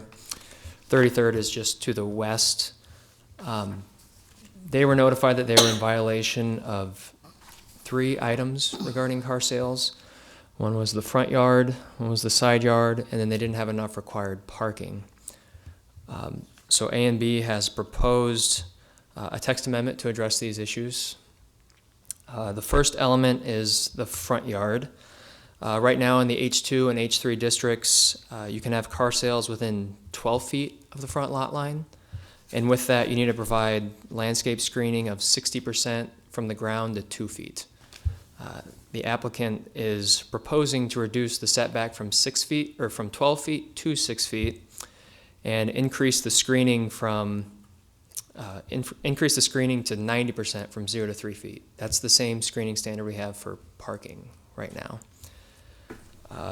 We are recommending denial of that portion of this application. The 12-foot setback was established back in 2002. We had a pretty extensive planning process back then that involved car dealer organizations, business groups, the public. At the time, you could have no car sales in the front yard unless you got a separate special permit, so it was kind of on a site-by-site basis. This 12-foot setback was looked at as a compromise. So instead of each site getting a special permit, as long as you met the screening requirements and you were 12 feet back, you could go into the front yard a little bit if you're in H2 or H3. And we don't see any compelling reason to change that right now.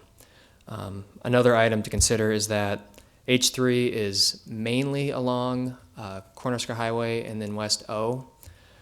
Those are both identified as entryway corridors to Lincoln. So reducing the setback from 12 feet to 6 feet doesn't seem like something that would benefit those entryway corridors. The next item for discussion with this is the side yard setback.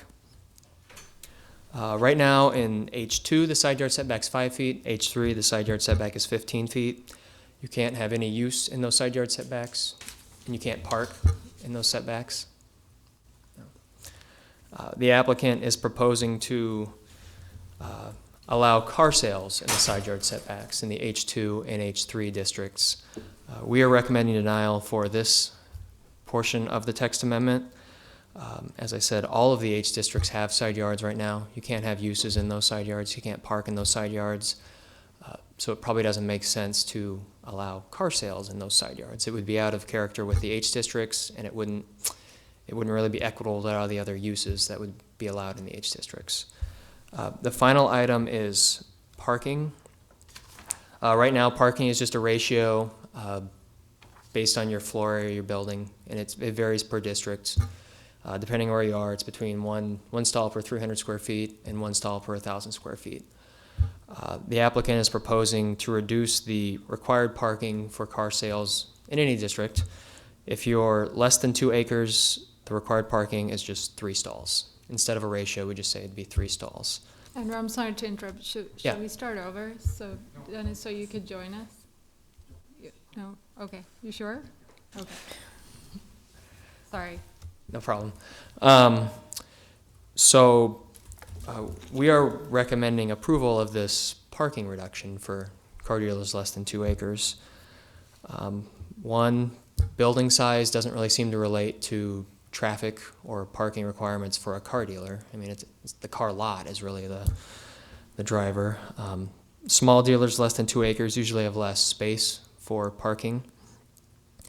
These small dealers usually would only have 1 or 2 employees on the site, maybe a customer at a time on the site. And actually, you would think most people visiting they just park behind the car they're looking at in the driving aisle. Most people who go to a car dealer don't park in front of the building and then walk around the lot. So in a sense, all of the driving aisles are serving as parking for car dealers. And then for those car dealers more than 2 acres, we're proposing to keep the parking requirement the same.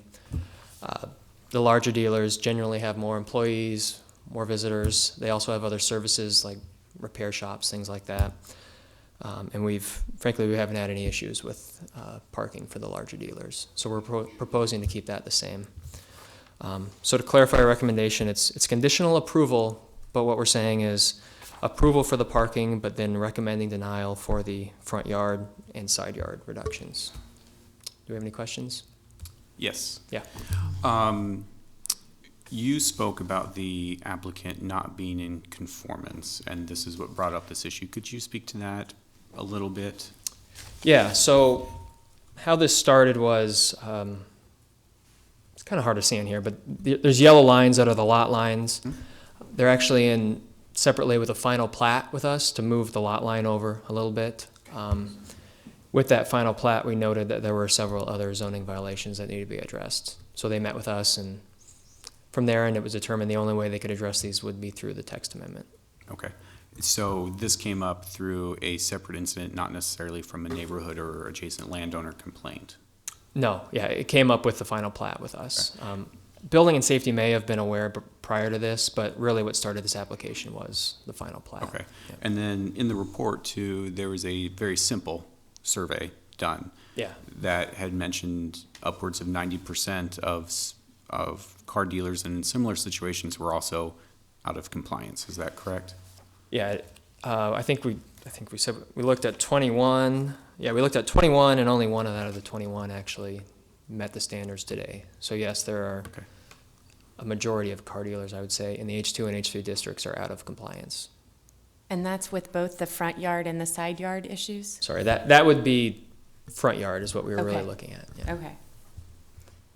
Can you point on the diagram there can you explain, like point out the side yard issue in particular? Yeah, I don't know if you can see. The yellow line is right here, actually, Okay. is the side property line. They're supposed to be 15 feet back. You can see they're actually going over the line into the neighbor's property. So with the plat, they were looking to move the line just here so the cars would all be on their property, but we had noted you actually have to move it 15 feet further because there's a 15-foot side yard setback.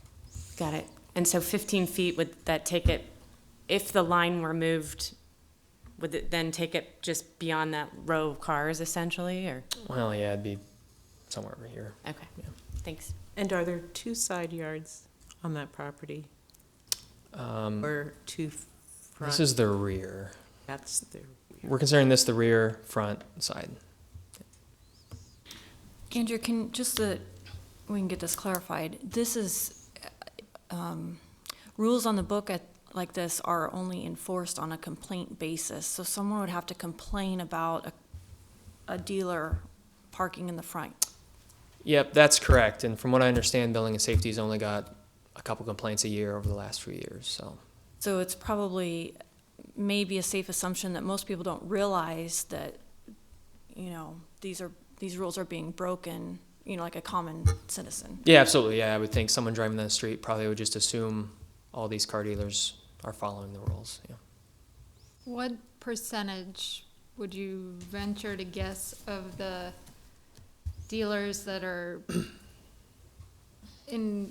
not in conformance with current rules, but are using basically the parking setback, the 6 feet? What percentage of them would you say are then using the 90% screening? Well, I don't know that any are any- currently providing that screening. The So 90% the screening. screening is also lacking Yeah, right now all that. as the respecting the setback? Yeah, right now it's the 12-foot setback and then the 60% screening from 0 to 2 feet. I would be surprised if anyone's doing the screening portion of it. You mean the 290 or That's or at all? The 90 is Even- what's proposed, so Okay. no one so- has to do that now. But So the 60, even the 60 that's for parking, that's not really happening? I guess I should clarify. So for parking lots right now, there's the 90% screen, and I think there's a fair amount of compliance with that. I don't really have an estimate of exactly how many parking lots are meeting that. I'm just wondering, I'll try just Yeah. to make it clear why I asked the question. I'm wondering if there's kind of even though it kind of should be obvious, but that there's maybe kind of a misunderstanding between a display of a car and a parking a car, and that you're kind of looking at it and saying, well, this car is parked, so I'm going to abide by the parking screening, requirement. So Yeah. I'm wondering if there's consistency there, that that if you're going by, I'm calling this parking even though it's actually display for sales. Do you see sort of a consistent respecting the screening for parking across the board? Or is that also lacking? Yeah, so in looking at the car dealers, a lot of the smaller ones are this was a former restaurant, a lot of them are former convenience stores, restaurants, things like that. So they're just filling the whole old parking lot with car sales. In most of those businesses, the parking lots predated any of our parking lot screening standards. So none of those parking lots ever had screening, and they still don't. So I don't know that, I don't think there's any car dealer that's doing the 90% parking lot screening for their cars for sale. And I just want a little clarification with the text amendment. That means that any changes that would be proposed and moved forward would affect all categories in the H2 and H3 for auto sales. Is that correct? Correct, yeah. So the setbacks would be for all the car dealers in H2 and H3. The parking reduction is for car sales in any district.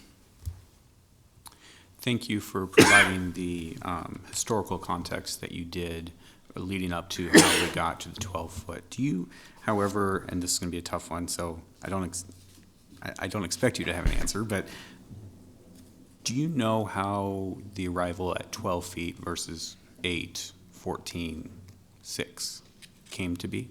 I can offer a little bit of detail. So back in 2002, the original proposal was actually 6 feet, and through the process, it got moved back. H2 at the time was 25 feet, and H3 was 30-foot front yard. So the idea was that it would be somewhere close to the halfway point, cutting it in half. I mean, I know 12 feet. Okay, so it was a reduction in 2002. Yeah, 2002, you couldn't be in the front yard unless you got a separate special permit. Okay.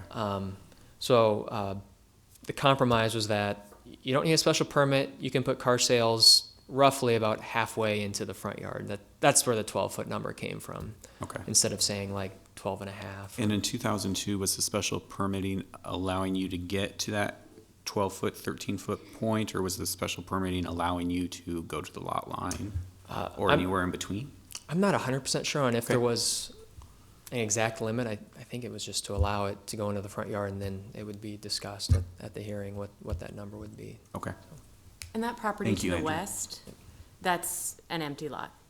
Yeah, I think the property owners here were planning on coming today, so they can talk on that. Okay, thank you. I'm a little confused on the side yard setback. The proposed is 0 feet setback, and it says existing is no use allowed in the side yard. Does that mean all those cars to the west are illegal? Right here? These Well, ones? I'm assuming. Yeah. Yeah. All the cars on the west side of the lot. Of the west side of the building. The side yard is for H3 is 15 feet, so no cars can be within 15 about feet the of the 15 lot line. feet. Yeah. Okay. So to play the devil's advocate, what's wrong with 6-foot setback and 90% screening? Well, part of it is that when the 12-foot was developed, there was a lot of people involved with it, and it was kind of a long process. We haven't really had that with this one. We've sent out letters to a few groups, and we've talked to staff discussions. But frankly, I don't think we're comfortable with changing something that was developed with this really intensive process, just based on our opinion. But yeah, it's a fair argument to say that 6 foot with more screening versus 12 foot with less screening, what's the aesthetic difference of that? But our position is that we're more comfortable just leaving it as it is for now. And can we talk about enforcement a little bit? So you've given us your recommendation, and then how will obviously this particular dealer is on the radar now because of how will others? Will it still be a complaint-based system for enforcement for the 90% that are not in compliance? I know Building and Safety is having discussions about that. I don't know that they have any final plan necessarily, but this has kind of brought the issue of the car lots not meeting the setbacks. That's kind of brought that issue to the forefront a little bit. So they will be looking at addressing that in some way, but I don't know the exact details. What are the consequences once you're found to be in violation? Well, there's some letters you get, and then eventually it's There's a fine every day for being in violation until you fix the issue, and then ultimately you'd be taken to court. Thank you. Any other questions? I have one comment. The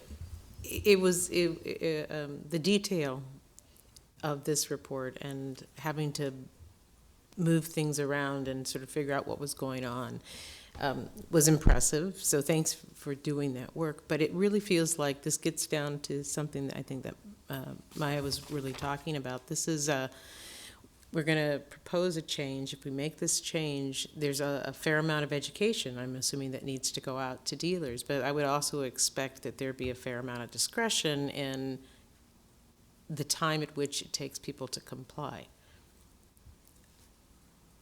Yeah. A really big, a broad discretion here, because it seems like we're way behind the curve as a community and enforcing the current standards. So if we change the standards, I think there'd be a huge lift for many people. David Carey with the Planning Department. These questions are very well taken. They are similar questions to what we've been talking about internally. This issue has come to the fore now because of this application mainly. Mm-hmm. We have been discussing moving forward, what type of strategy we would have. A big part of what we've been discussing is the level of effort to do the enforcement that is involved with this, but then also being fair and consistent. And so these are all things that we are now aware of. We're working with building and safety. So this is something that moving forward, regardless of the outcome of this application and the action that's taken today and at the City Council, it's something that's much more to in our consciousness right now. I would also just point out that there's an enforcement point regardless of whether it's the 12 feet or the 6 feet. That goes into part of our thinking on remaining at the 12 feet, is that we feel like a change, as Andrew was saying, there's probably there's a variation of level of what you get out of the 12-foot with 60% versus 6-foot with 90%. But we still would have that level of effort of enforcement that, quite frankly, is not necessarily happening today. So we're very aware of that, and we're talking about it. But that is almost to some degree a separate issue for the action that we're asking for today. Mr. Carey, when was your department aware that the applicant was in nonconformance, do you believe, approximately? I'd have to ask Andrew if you knew the answer to that specific question. It was this fall was when the plat came in, I guess. Don't remember the exact. So a series of months. Yes, Okay. So what happened is we've been working with them for a while to see how they could come into compliance. And basically what we landed on was that this text amendment would be maybe their only option, certainly their best option. Thank you. Outside of actually changing their site. Sure. Thank you. Any other questions? Thank you. Is there anyone here wishing to testify in support of this item? Are we hearing from the applicant? Oh, I'm sorry, gosh. Sorry about that. Applicant. I'm assuming she is in support. But might go either way, no. Good afternoon. My name is Ryan Glenn. I'm with Hush Blackwell at 13330 California Street in Omaha. Speaking here on behalf of the applicant A&B Auto in Lincoln. Just for introduction purposes, as Andrew mentioned, the reason that this all came to light and we went down this road is because my client actually does have an existing purchase agreement for that small strip of concrete area where you see our cars are actually parked on the adjacent property owner's land. And so in order to make that legal, we needed to go ahead and go forward with a plat. Thus, the time came when we realized that we were in nonconformity with the existing zoning ordinances. And so just for clarification, I wanted that background to be shared so that you're aware that, the adjacent property owner was made aware that there are existing nonconformities with respect to the zoning ordinances, so that is clear. I'm not going to spend much time with respect to the request for the parking reduction because the city has recommended approval, and we are completely in agreement with respect to the condition that they set forth in their staff report. And so I'd like to spend more time with respect to the side and front yard reduction requests that we've made.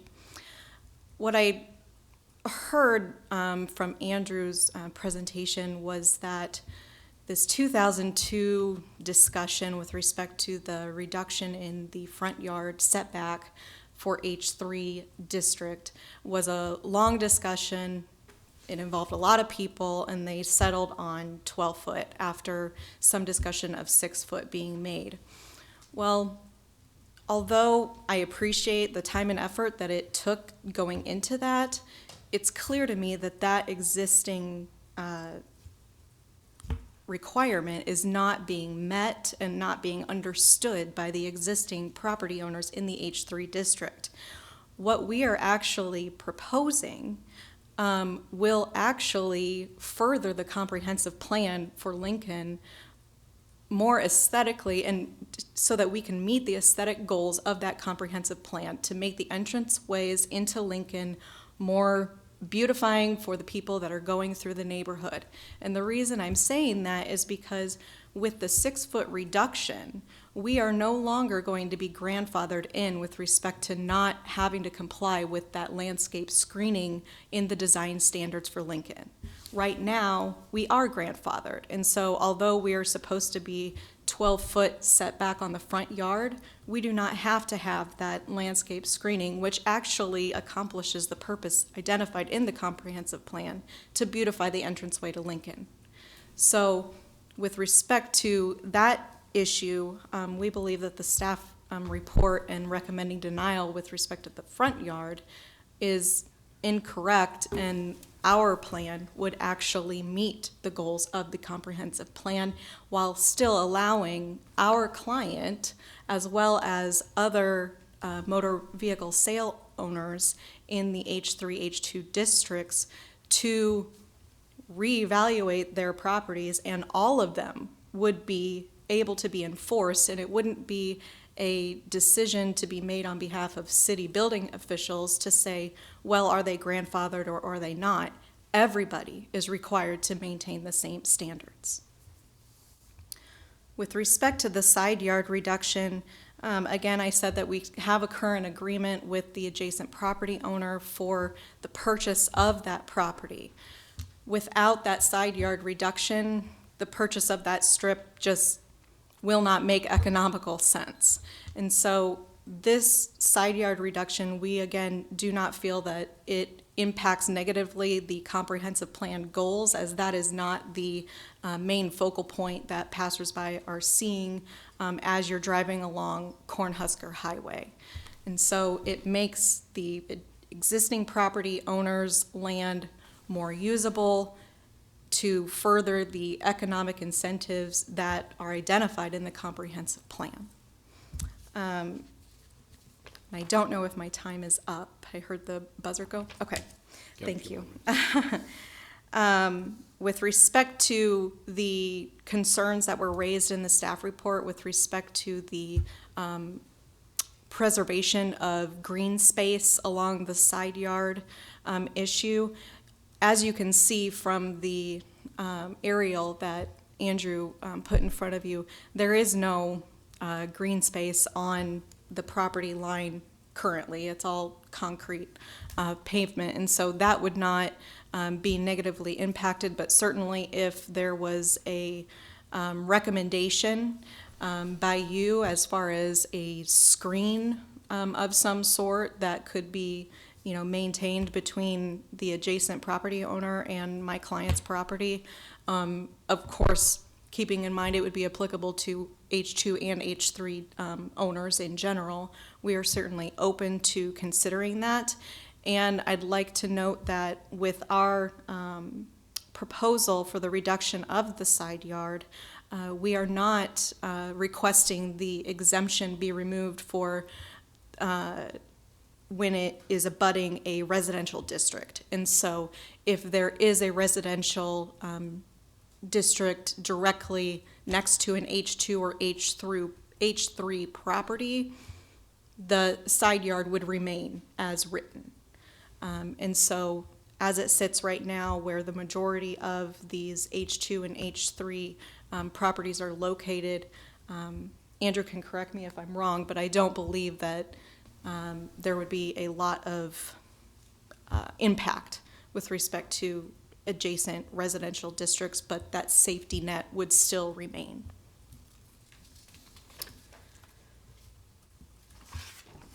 Just in general, we would like to submit to you that we are trying to be a good business owner of the Lincoln community. Obviously, these requirements in the zoning ordinances were brought to light when we went forward with our plat approval. And rather than throwing in the towel and admitting defeat, we've been continuing to work with the city planning department over the last several months to try to find a workable solution. And given the fact that so many, 20 out of 21 car dealerships that were surveyed by the planning department are not in compliance with the existing front yard setback and not in compliance with the design standards, because frankly most of them don't have to be because of grandfathering provisions. We feel that this is the best option not only for our client but also for the city of Lincoln to continue to support its overall comprehensive plan. My client, the representative for A&B Auto, who is actually the property owner, is here this afternoon in the event you have any specific detailed questions for him. Thank you for your time. Question for Ms. Glenn. Ms. Glenn, thank you for being here today. Does your client know what the impact would be to their the use of their lot to be in conformance with the zoning requirements today? Yes, I can speak to it a little bit. With respect to the aerial map that you were shown, the existing front yard, especially the area, thank you, Andrew, especially the area right in front of our building. You have to bring it down a little bit. Right there here. you go. Perfect. This area right here, there is absolutely no way that we would be able to park cars there for, marketing, which is the primary prime spot for a car dealer to market its best inventory for people driving along Cornhusker and Adams. And so they're simply, as you can see, the cars now are parked at an angle. And so to maintain the 12 feet, it just simply would not be possible right there. And I also wanted to just point out specifically with respect to my client's property, as I know it's been discussed, that there is a large amount of inventory that you see on this aerial photograph. With the adjustments that we are requesting be made, my client will have more usable space, meaning he'll be able to legally use his entire side yard area and rearrange his his vehicles for sale. And so he intends to dramatically reduce his inventory so that, and conduct a good design study layout so that it appears more aesthetically pleasing to the general person that is driving through his lot or by. Could you also speak to why your client believes that a 6-foot separation versus a 12-foot separation versus an 8 or a 14-foot, where's the logic in the 6 feet from your client's perspective? Well, truthfully, we wanted it 0. But we decided to show a little bit of good faith with the city and say, we understand the concept of having an entryway into Lincoln as aesthetically pleasing, and the 6 foot still allows us to install that landscape barrier that is consistent with the design standards of the city of Lincoln, and still allow us to park some vehicles along the front property line to market for sale. And so with a 6 foot, that's really the largest amount that would be able to accomplish both the design standards of Lincoln and the economic marketability of my client's property. Could you also speak to, is your client in conformance today With the 12-foot? with the zoning as, yes, with the setbacks as? No, we are not, because of the fact that we've been communicating with the city planning department for the last several months. We were under the agreement that as we work towards a resolution, that my client would not be enforced against during this time period. Perfect. Thank you very much. You're welcome. If I understand the staff report correctly, no use is allowed right now in the side yard in the H district. So could you speak a little bit to the fairness factor of introducing car sales and not other uses into the side yard? Well, with respect to, I mean, that's a good point. With respect to the fairness factor of it, the H2 and H3, the majority of those properties within that district along Cornhusker that Andrew has identified are vehicle sales, and so that is the primary use that is being impacted. And so, with respect to it did not seem to make sense to say parking lots can park in that side yard. You know, for example, when it was a restaurant, people could still park in that side yard. Whereas now, if it's a vehicle sales, you cannot park in that side yard area. And so to treat motor vehicle sales the same way as parking lots seem to be the most streamlined and easiest to enforce on the city's view. Other questions? Thank you. All right, now, anyone here wishing to testify in support of these items? Anyone here wishing to testify in opposition of this item? Please come forward.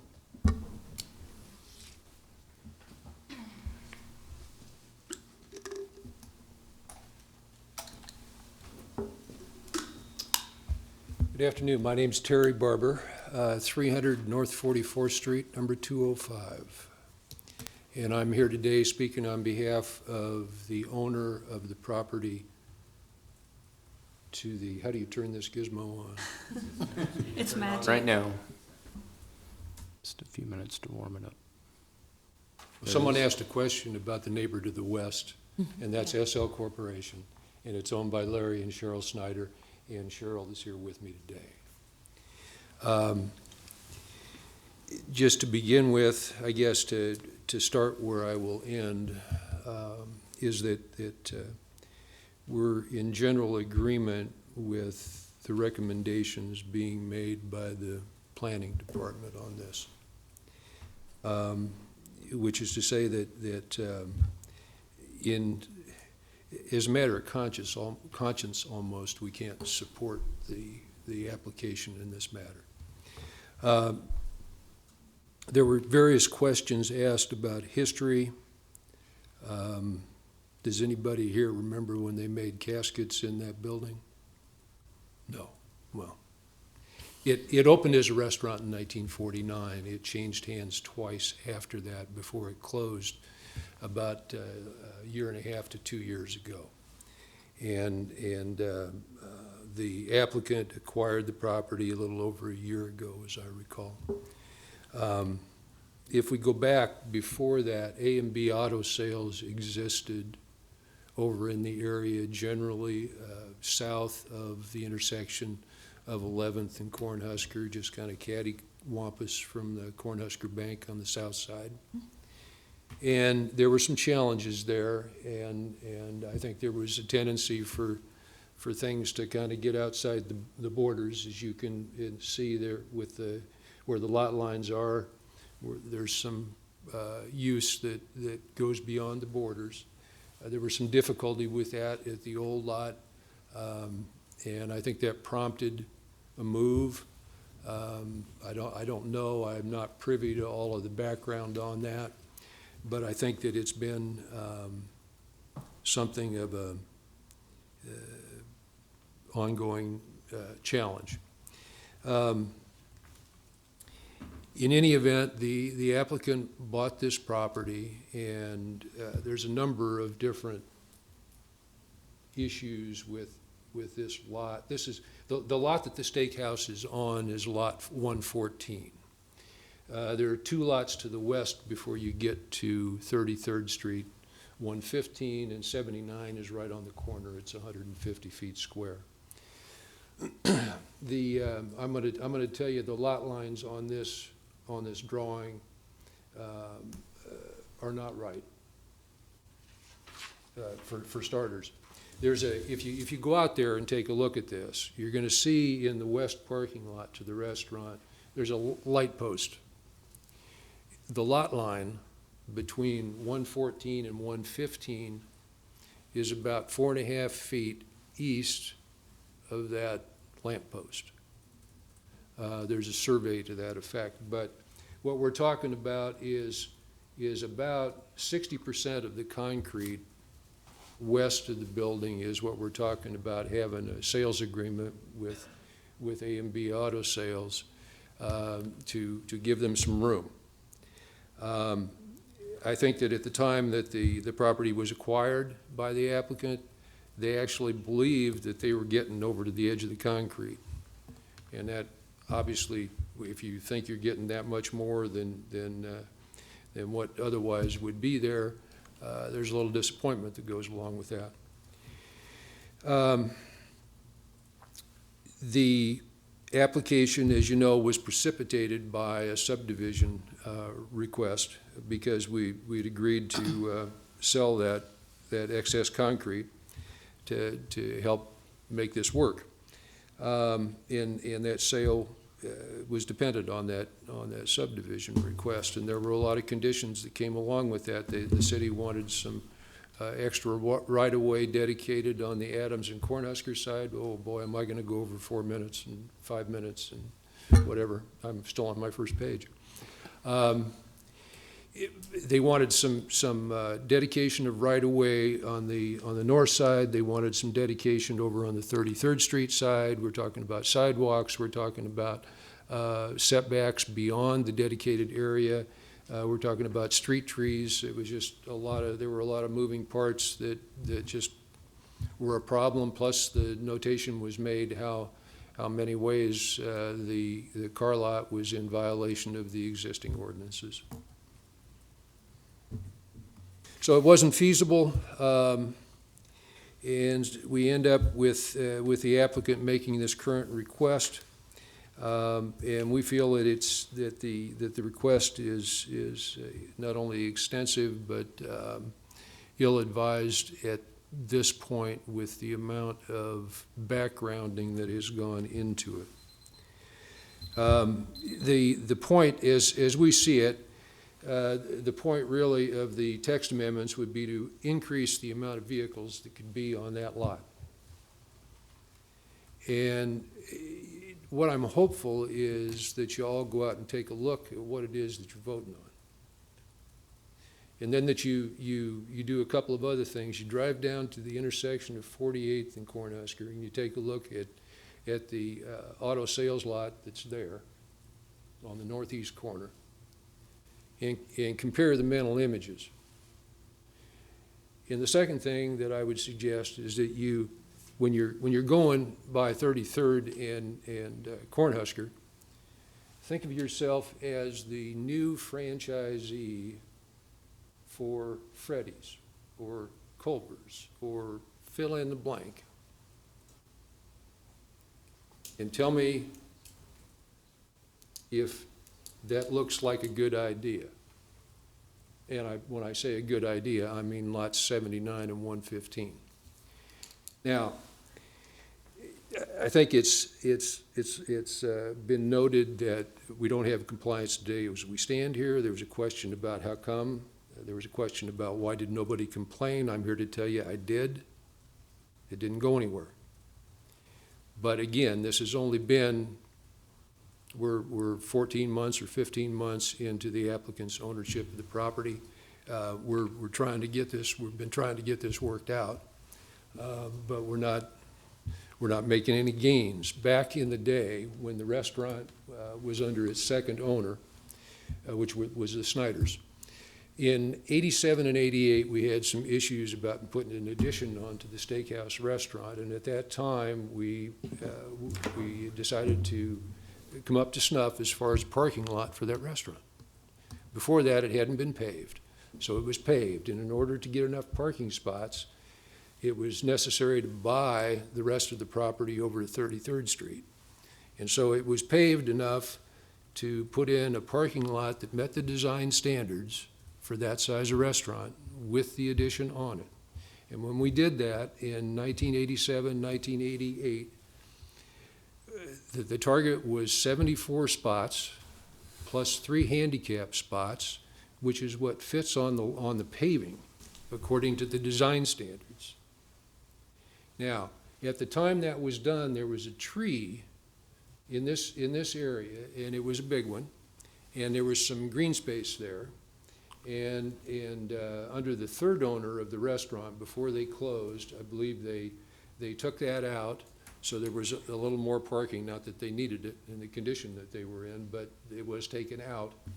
And I suspect that there's enough area there that it may, using the same plan, the same striping and so forth, the same width stalls, or stall widths, excuse me, it might add another 10. And now we're at 85. I haven't counted the number of cars on that property, but I suspect that it's more than double what that concrete was striped for. Could you wrap up, please? Yes. We are not in support of the application. Questions for Mr. Barber? Yes, I have. So you're stating that the lot line is a little further east than what is showing on here. Yeah, I would Is that estimate correct? that it's approximately 40 feet. Okay, east. so is there a cross easement parking agreement between the concrete on the west and the concrete on the east? When the third owner of the steakhouse, or operator of the steakhouse, bought the restaurant operation, an easement was given to them for overflow parking for the restaurant. Okay. And you're maintaining that that cross easement agreement is no longer, does not apply to this user, is that correct? That's correct. Okay, is there a reason you haven't removed them from your property? We entered into the sales agreement to get them the extra ground. Okay. Laid out, I don't know, $5,000 for the subdivision application and so forth. Mhm. And we're thinking that this was going to move along to a good conclusion. Okay. And the sale of the land, you're selling everything up to the end of the concrete, or where is the Yes. the new? What we had shot as a line is the western edge of the existing paving. Of the paving? That's right. And that will be sold to the, okay. Yeah. And you're still willing or in moving forward with that sale of that property? Yes, yes. The challenge that we have is if the property is used the way that it ought to be under the current standards, I think that that presents a different deal. Is your willingness to move forward with the purchase agreement contingent upon the use of the property? Not sure what you're asking me. Are you willing to move forward with the purchase agreement only if they come into compliance with the zoning? I'm having a hard time dissecting your purchase agreement from your testimony this afternoon. I agree. And it sounds like you have a set of grave concerns about the current non-compliance. And it's starting to feel like you're negotiating or renegotiating your purchase agreement. And so I'm just a little confused if you're willing to move forward with this purchase agreement. Oh, the agreement's in place. Okay? And your opposition is not so much about what we're talking about as it is the fact that it's not being followed in this particular location. State your question again. Your opposition to this is the fact that they're not following the rules as they are currently set forth or as they are proposed to be set forth as far as the setbacks from the property lines? Yes, and out of a concern of taking all of these situations similar to this one around town and going to the lowest denominator. And is it how it, That be the answer. It just doesn't make sense. and so it's how it might reflect on the resale or the value of the contingent land that you're concerned with? Well, the remaining land, yeah, Right, the land that's still owned to the west. yes. And how the changes here might reflect on the possible use of contingent land at some later time. Yes, that's correct. Okay. Anyone else? You. Does that make sense? Thank you.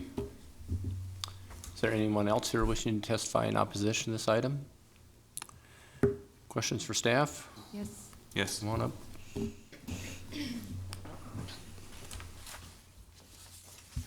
Who wants to start? Maya?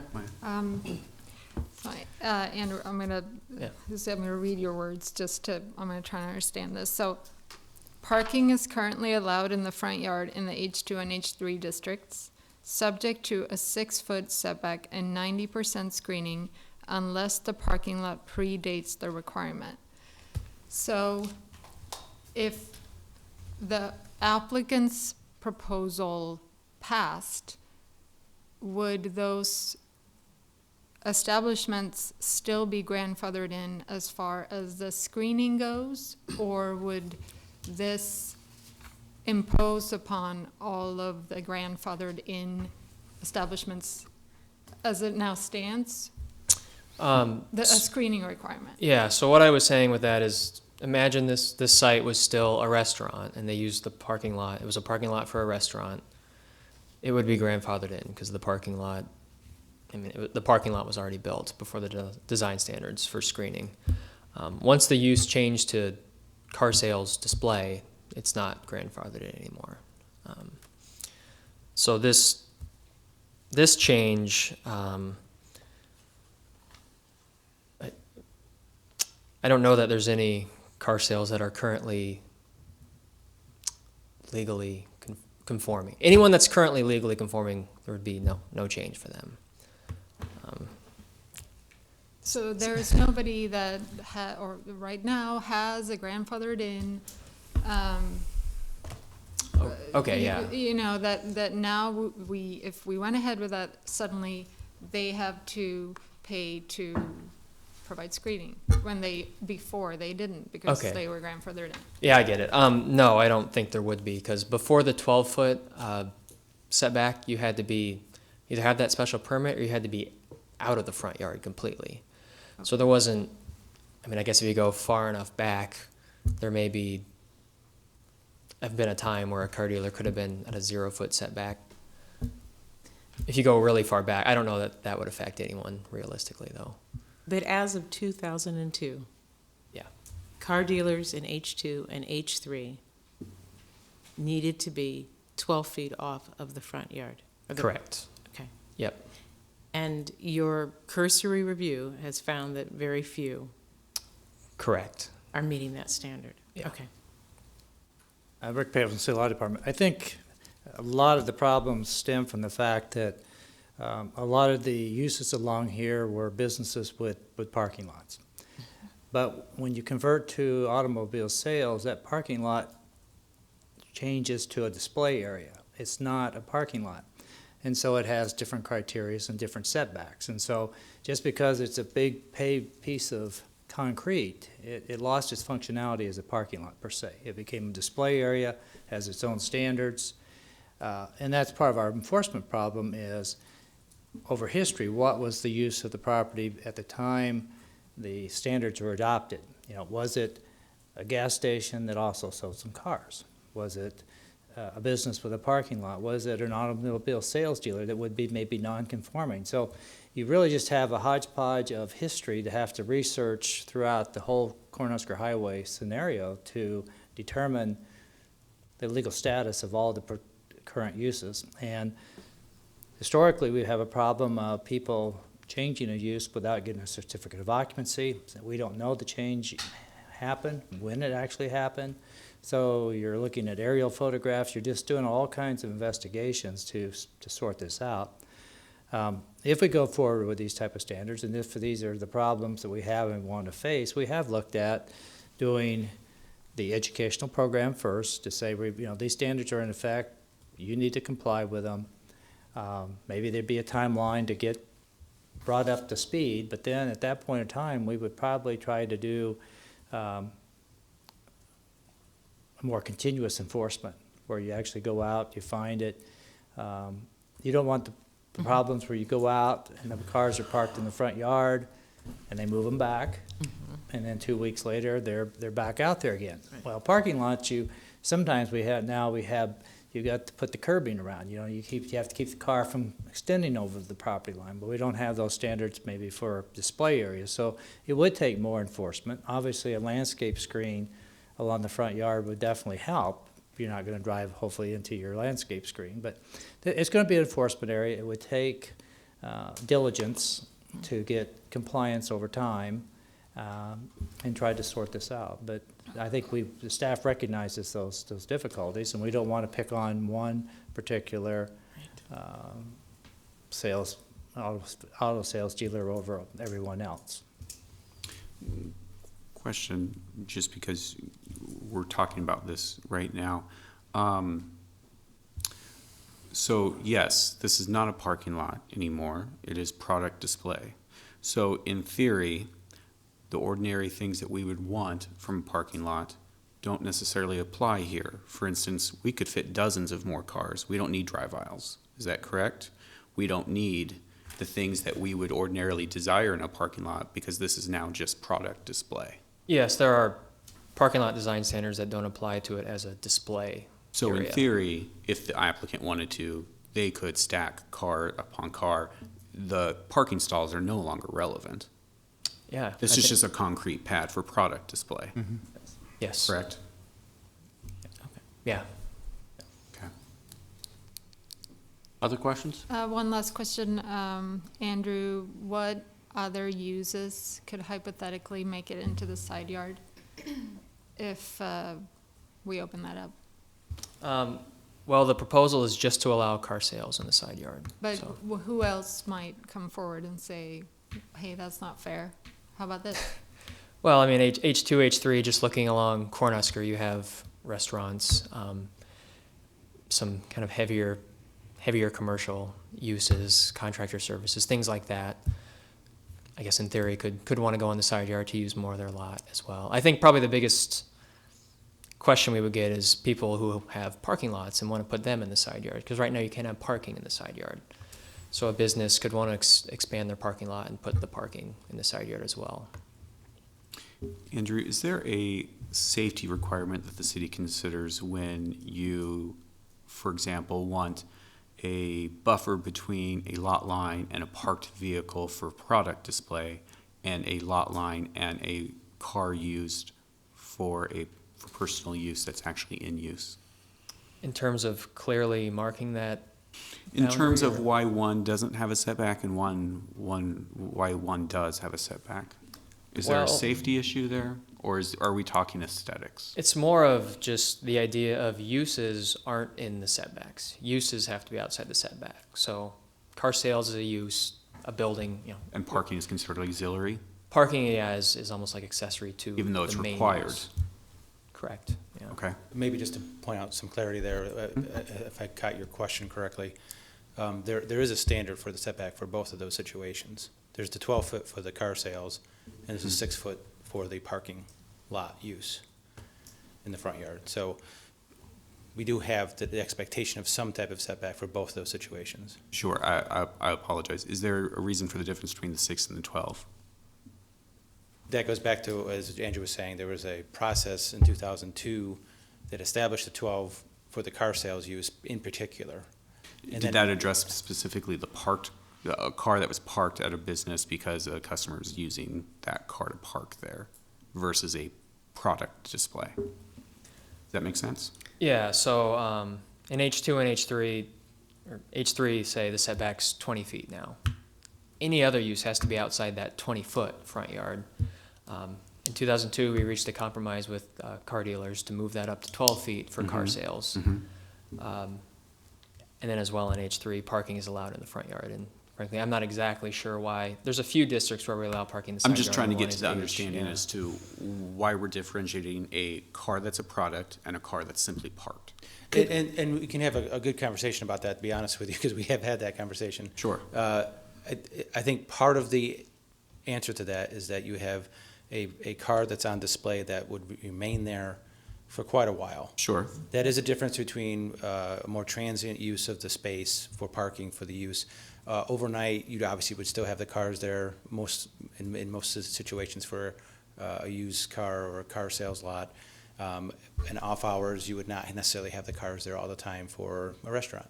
Sure. So that's just one of those differences that we have identified. But on the flip side, we don't, it's not as if we tell an owner that they cannot have parking in their parking lot 24 hours a day.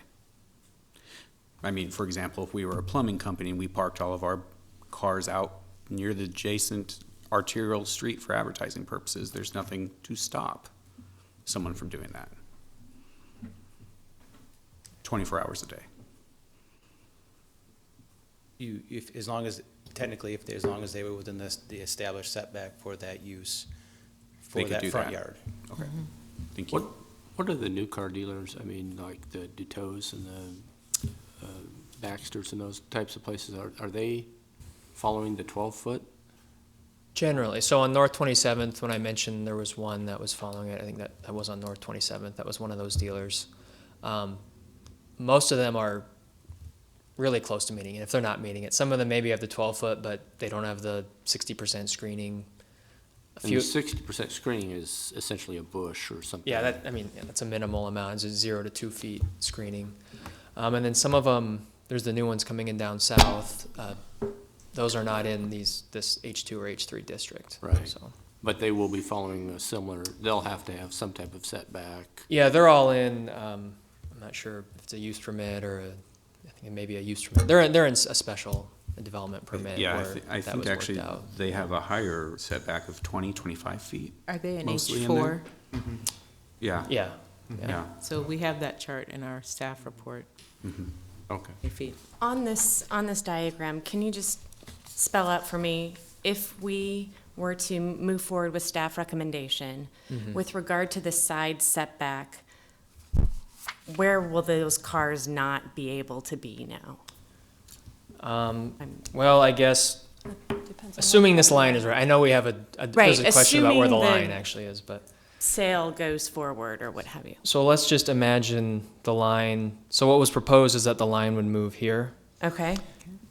There would need to be 15 feet of green space east of this line, so, somewhere around Okay. here. So that one line of cars would no longer be there, but then those middle cars could still be in that area, something like that. Probably, yeah. They would certainly lose that line of cars. They would lose half of the concrete Yeah. drive path. They would probably need to rearrange this a little bit to make it work.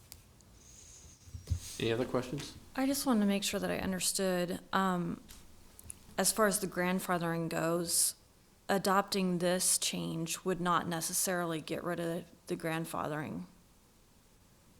Correct.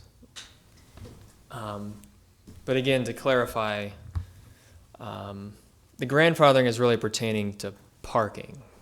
These are businesses that had old parking lots, and if it was still used for parking, For this display. wouldn't change that. Yeah, yep. Yeah. Any other questions? Then are we, I'm so sorry, but Yeah. the woman who is representing the applicant said that the proposed change would eliminate grandfathering. And, I think there was a miscommunication on that. okay. Yeah. Anything else? Okay, thanks. Applicant rebuttal.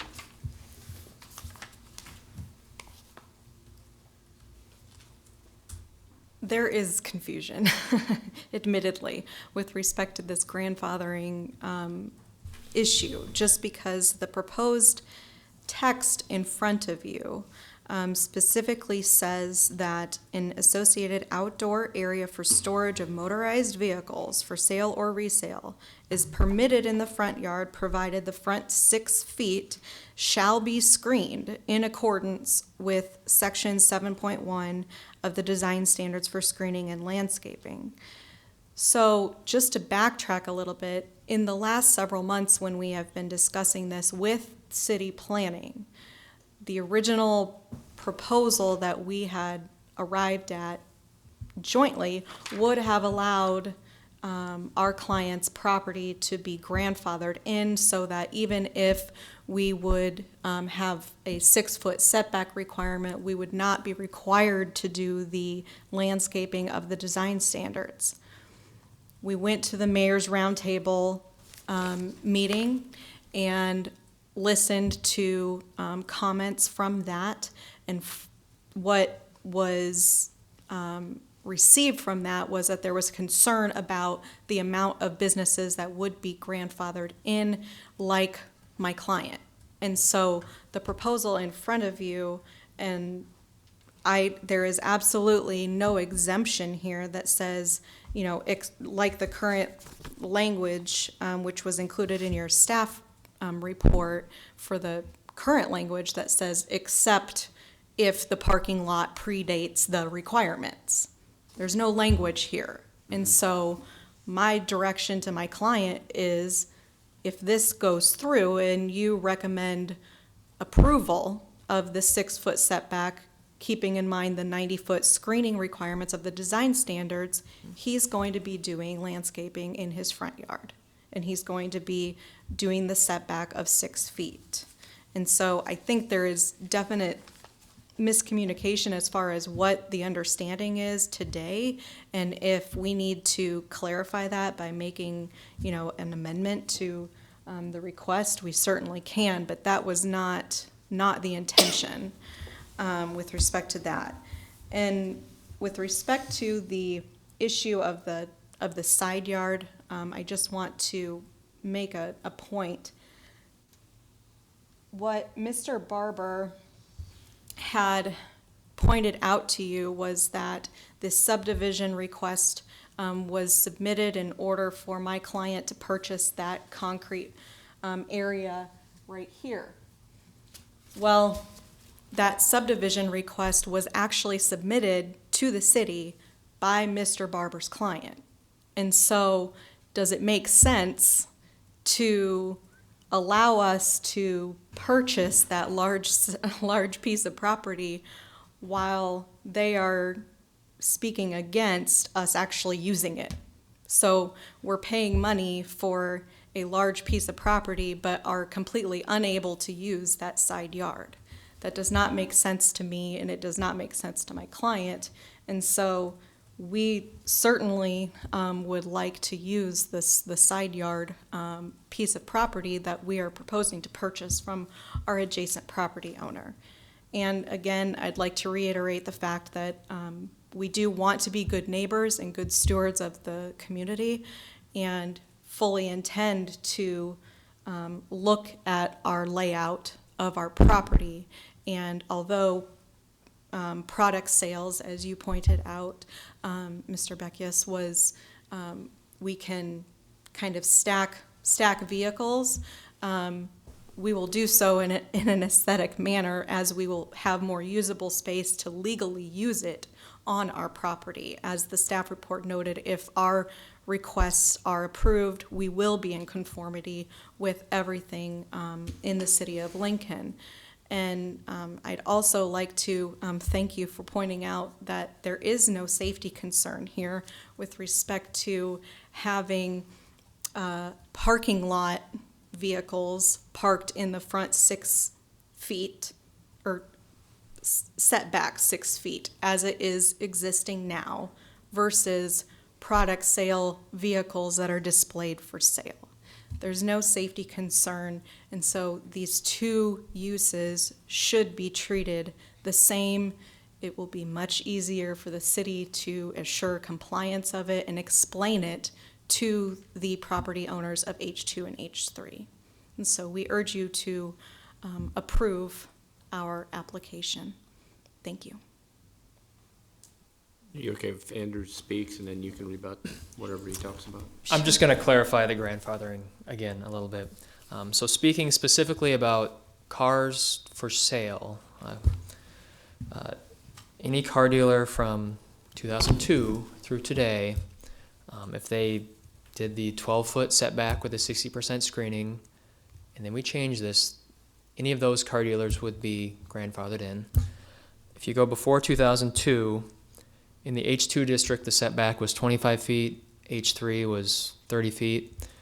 So say a car dealer built in 2000, if they met those setbacks, they'd be fine. And I guess if they meet those setbacks today, they'd be fine too. Or if they got a special permit back then, that special permit doesn't exist anymore, but they could still be grandfathered in with that. If we're talking about grandfathering in car dealers that would have a 0-foot setback, right now we're not sure if that was ever allowed to have a 0-foot setback for car sales. It's possible a car lot from the 50s may have had that, and they could be grandfathered in. I don't know if really we have any of those in town. But speaking on Cornhusker and West O, all these lots that have a 0-foot setback, that's really just for parking is grandfathered in. The car sales would not be grandfathered in. So. Who has to install screening if the applicant's application is approved? The property owners would. And not the grandfathered in? Correct. So if you buy a dealership that is grandfathered in, you stay grandfathered in. It's just if you. Yeah, as long as the use continues, you're grandfathered in. Or if you're replatting or what, a change. As long as the use is continuing, you're grandfathered in. But realistically, I think, again, almost every car dealer would not be grandfathered in. Most of them, and then we looked at an H2, H3, have less than a 6-foot setback even. So they would all be subject to these new changes. So this applicant, if their recommendation, their proposal goes forward with 6-foot setbacks and sales in the side yard, if that passes, they would still be grandfathered in under the old rules. They would need to put in a 6-foot setback and screening along the front. But no one else would have to. Everyone would have to. Everyone would have to. Unless they were legal from decades ago, maybe. So. Thank you for asking the question. Any other questions for Andrew? Thanks, Andrew. Okay, now you get more rebuttal. I think we've certainly made our point, and with the answer to Ms. Washington's question, I think it's clear as far as how this effect would be in the H2 and H3 district. And so, again, we would respectfully request you grant our application to allow this to move forward. Thank you. Thank you. Can I ask one more question of Sure. Andrew? Andrew, can I ask you another question? Or are we? Well, It's fine. Don't worry. We're good. Chris, please continue.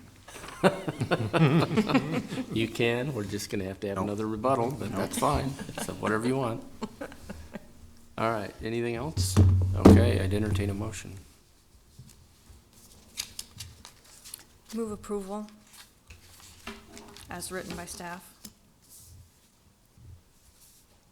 Is there a As second? written by staff. So, yeah. Second, Finnegan. Okay. So just to be clear, this is as staff had suggested. So it'd be denial of the 2 and approval of the 1. Okay, great. Discussion.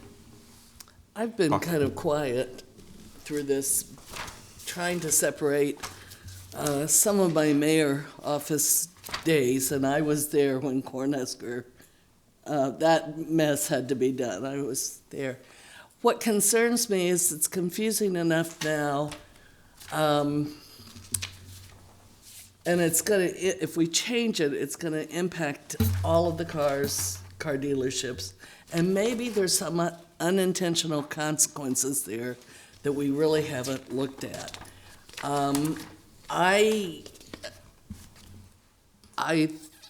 think that impacting every car or dealer needs to be considered, and I can't, as much as my heart goes there, I can't support the applicant, because I think a lot of thought did go into this back in 2002, and it's still confusing, and to add more confusion would put it into chaos. And I drove it. I looked at every car dealership, not only here, but on West O, and frankly, it's a mess. It's a total mess, and I think it does impact aesthetics, and so I have to support the staff recommendation. Others? So, Tom? Wow, we have a lot going on here. yeah. We really do. You know, I'm troubled by a few things. One, we have non-conformance in a huge respect by the user group, for sure. Non-compliance or non-conformance? I'm sorry, Hannah. Both. Okay.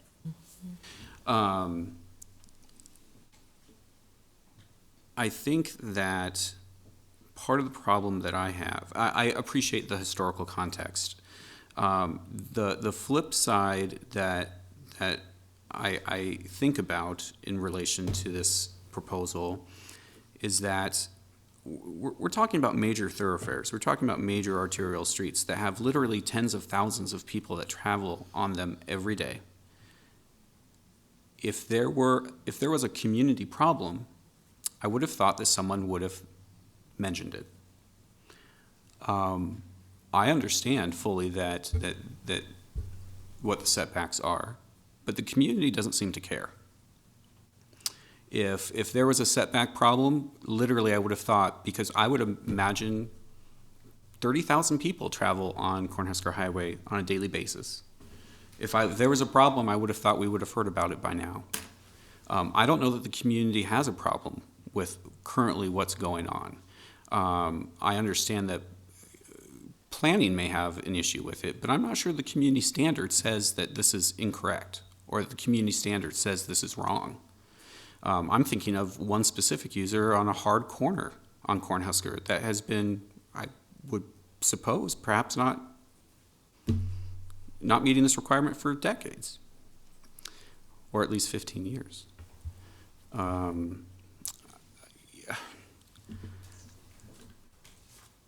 And so the historical context that back in 2002 a wide variety of community stakeholders came to a consensus here is important, but on the other hand, the community since that point in time in 2002 hasn't cared.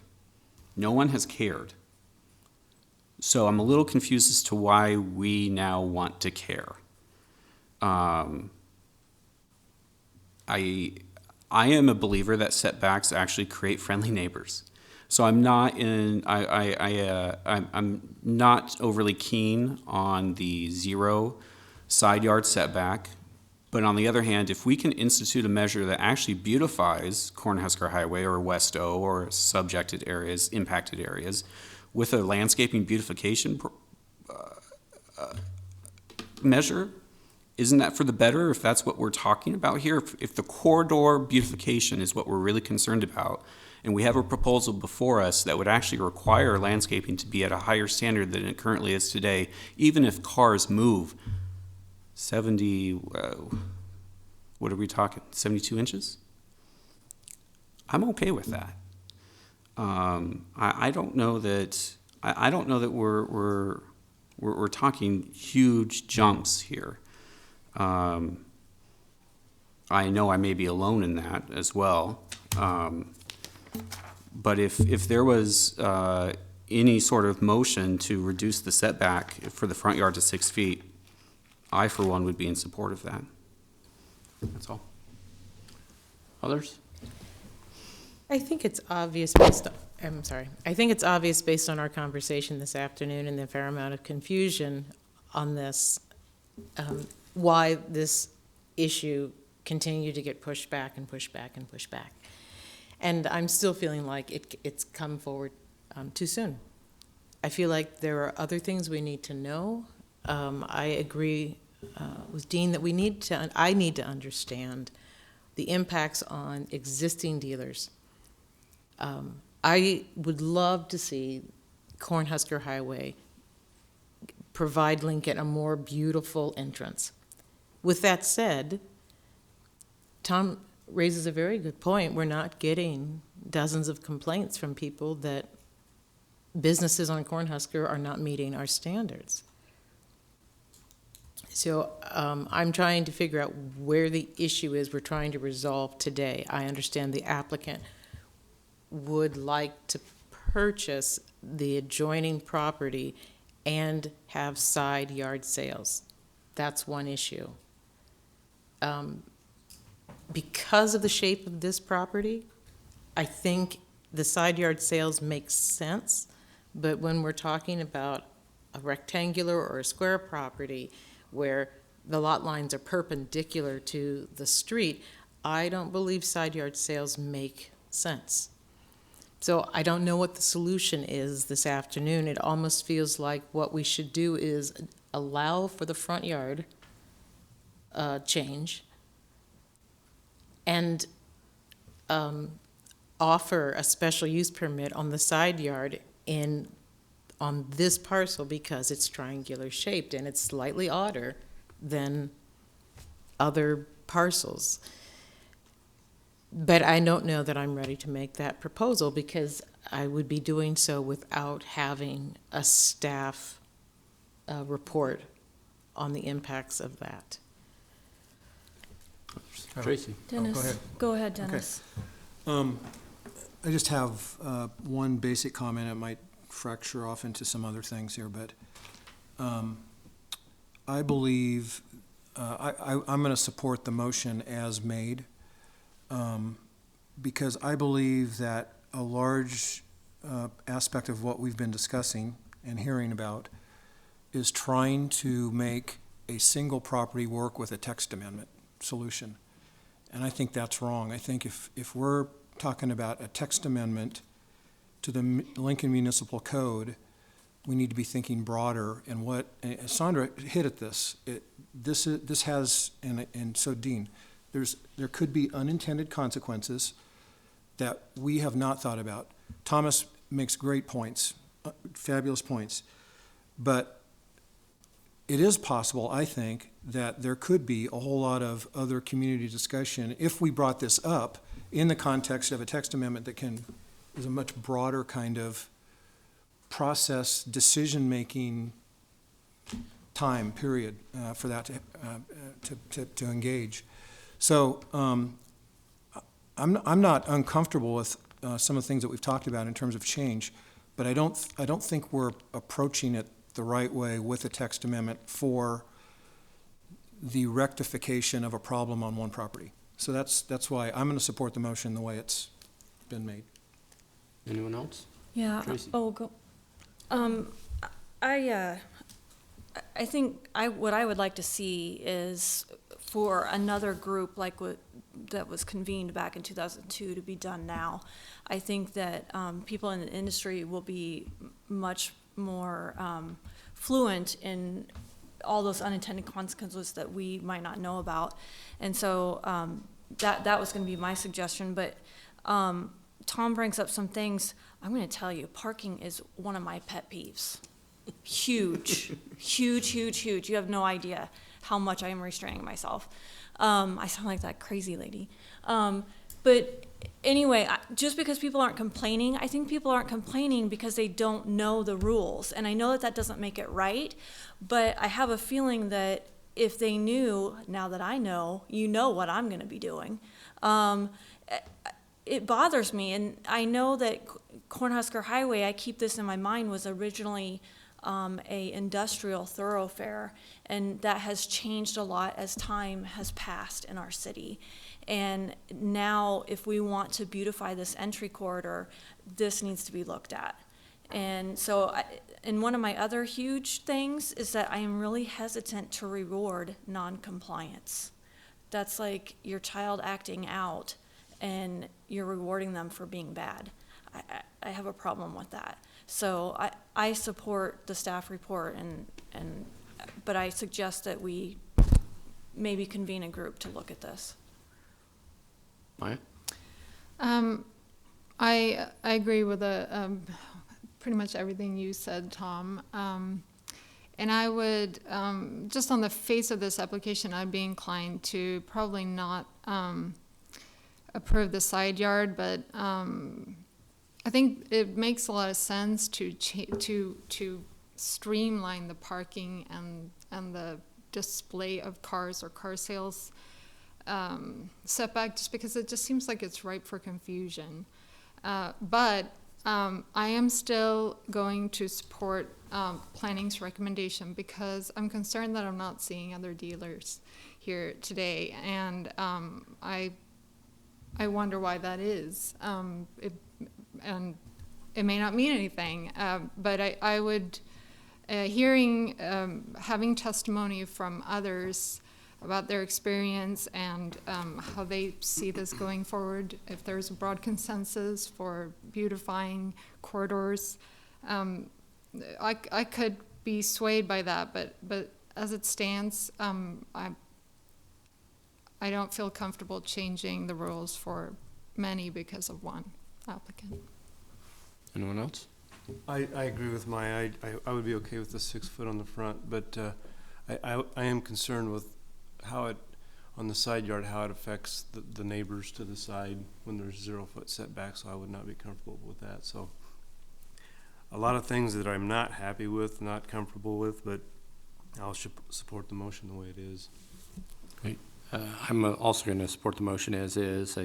This obviously is an enforcement issue first, and the fact that we're not enforcing the rule, and like Tracy said, that doesn't make it right to then lower the standards. So, obviously we need to start enforcing the issue and move forward. Jerry, please call the vote. Okay, this is a motion for staff, for conditional approval based on staff recommendation. Beckius? No. Core? Yes. Edgerton? No. Finnegan? Yes. Harris? Yes. Washington? Yes. Weber? Yes. Shear? Yes. Oh. Yes. Motion carried 7-2. At this time, anyone wishing to speak on an item not on the agenda may do so. Happy birthday, Nebraska.